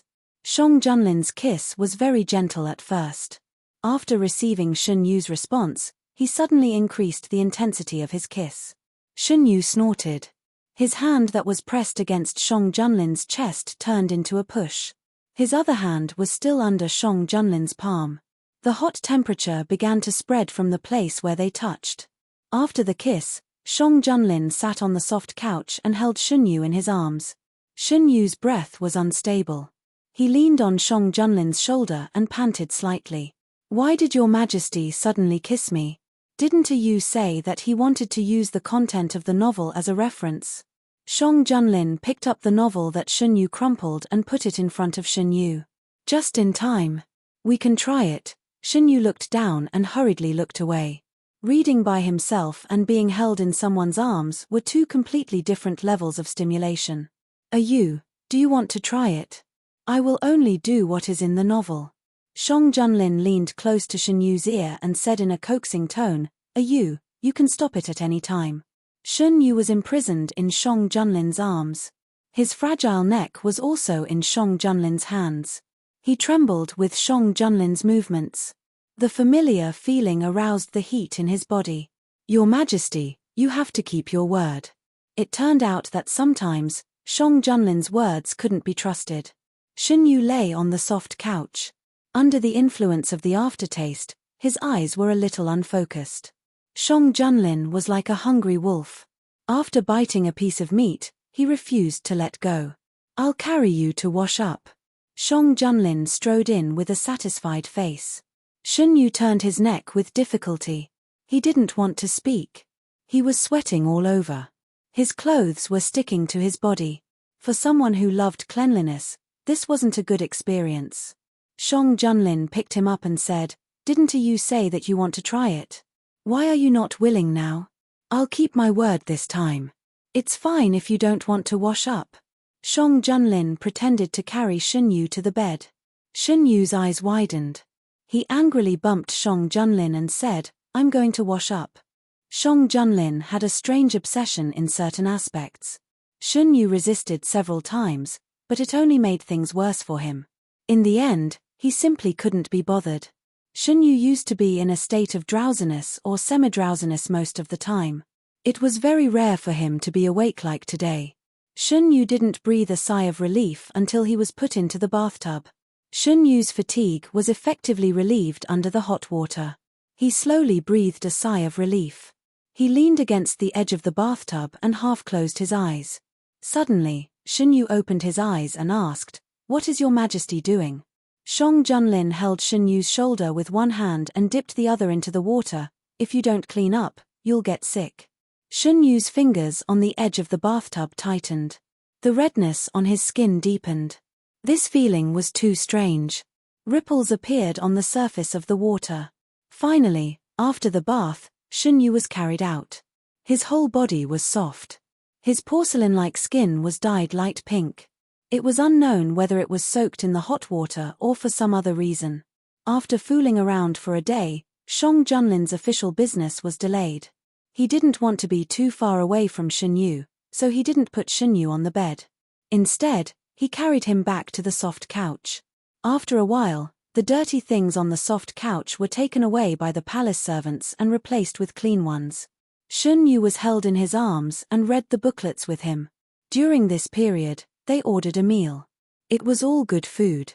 After the meal, Shenyu was lazy and didn't want to move. Shang Junlin put away the booklets. It just so happened that Shenyu didn't want to see them for a while. The sky gradually darkened. Shenyu yawned. Shang Junlin put down the booklets in his hands and asked, "Are you sleepy?" "A little." At night, some people were falling asleep, while others were just starting to get busy. Subei. He Chengyu and Jiang Huiqing changed into luxurious clothes. Under the guidance of the servants, they walked into a seemingly inconspicuous house. They used their new identities to travel in Subei for many days. Finally, they found an opportunity to establish a relationship with a local businessman. He Chengyu was born in an aristocratic family and had always been cultivated as the family's heir. The He family had a lot of businesses outside. As the next family head, he was no stranger to the business world. Jiang Huiqing had even asked him if his family was in the business because of how skillful he was at it. He Chengyu laughed and said, "If my family was in the business world, I wouldn't be here today." Jiang Huiqing thought about it and felt that it was true. He quickly apologized. Jiang Huiqing couldn't help but suspect that He Chengyu was really a businessman. Seeing how He Chengyu was acting like he was a rich businessman, Jiang Huiqing couldn't help but wonder if He Chengyu was really a businessman. A businessman's behavior was much better than that of a scholar. While his thoughts were running wild, the two walked through the corridor and arrived at the main hall. Jiang Huiqing quickly collected his thoughts and looked around without leaving a trace. The house looked ordinary from the outside, but after entering, he discovered that it was a completely different world inside. There were fake mountains, flowing water, and winding corridors. Everything was unique. "Brother Jiyu, you're finally here. Come in quickly." Both of them used fake names. He Chengyu pretended to be the older brother and had all the right to speak. Jiang Huiqing was the younger brother who followed the older brother out to gain experience. After entering the inner hall, the sound of music and the smell of wine assaulted the two of them. The lights were brightly lit, and the atmosphere was blissful. Dancers dressed in thin clothes danced gracefully to the music, the bells on their bodies jingling as they danced. He Chengyu led Jiang Huiqing to a person he had befriended recently. "I'm late. I'm willing to drink a cup as punishment." After saying this, he boldly picked up a cup filled with wine and drank it in one gulp. Seeing his forthright attitude, the person laughed and patted He Chengyu's shoulder. "Do you know what I like about you the most? It's the strength in your bones. This is a banquet for pleasure, so there's nothing to be late about. Come, let me introduce you to a few of my best friends. If you want to do business in Subei in the future, you'll have to rely on them." He Chengyu pretended to be excited. "Thank you, Boss Sun." Boss Sun introduced He Chengyu to a circle of people. He Chengyu memorized the appearance and basic information of these people. With a few words, he made the other party lower their attitude and start talking. Jiang Huiqing pretended to be inexperienced and looked around curiously. Because He Chengyu wanted to talk about business, he sent him to the side to play. The banquet lasted until midnight. When it ended, Boss Sun came over with two beautiful dancers. He looked like an experienced person. When you're outside, you must have one or two close friends by your side. If Boss Jiyu doesn't mind, you can bring these two back. Boss Sun narrowed his eyes and looked at the two for a while. Then, he lowered his voice. "These two are a pair of twins. The taste is not ordinary. They'll be perfect to serve Boss Jiyu." He Chengyu didn't refuse and left with the two women. After returning, Jiang Huiqing was about to say something when he saw He Chengyu holding his forehead and shaking his body. Without thinking, Jiang Huiqing supported He Chengyu before the two women hit him. "What's wrong? Maybe I drank too much. Help me back to my room to lie down." Jiang Huiqing looked at He Chengyu, whose eyes were not clear, and looked at the two women awkwardly. What about these two? Let them rest in the room in the south for the night. I have a terrible headache. We'll talk about the rest tomorrow. Jiang Huiqing hurriedly handed the two women to the servant and then helped He Chengyu back to his room. Do you need me to bring a bowl of hangover soup? Jiang Huiqing helped him to the bed and sat down. He turned around and was about to leave when his wrist was grabbed. No need. He Chengyu's voice was not drunk at all. Jiang Huiqing turned around and saw He Chengyu looking at him with a smile. I really thought you were drunk. Jiang Huiqing sighed in relief and sat down on a chair. How can I fool those two dancers if I don't pretend to be drunk? Were those two sent to keep an eye on us? Jiang Huiqing asked thoughtfully. We just entered this circle. It's normal for them to be worried and send someone to keep an eye on us. I'm not sure if there's anything wrong with those two, but it's never wrong to be cautious, He Chengyu said. That's true. But won't those people be suspicious if we just let them stay in the fu and do nothing? Do we have to pretend to be drunk every day? Jiang Huiqing frowned slightly. Since he said the word serve, it was obvious what those two were sent to do. No need. He Chengyu chuckled. It's just that in the future, I'll have to trouble you to put on a show with me. What's the show? Jiang Huiqing was curious. You just have to throw a tantrum at me occasionally, especially in front of those two, He Chengyu said with a smile. That's it. You don't have to do anything else. Jiang Huiqing was full of questions. He Chengyu, no need. Just do everything else as usual. You're tuning in to the Dreamy Chapters YouTube channel. We're so grateful for your support and don't forget to subscribe to join us on this incredible journey through captivating stories. Your generosity through donations truly makes a world of difference, as it's the primary source of revenue that allows me to expand and enhance this channel for you. Thank you from the bottom of my heart for being a part of this adventure.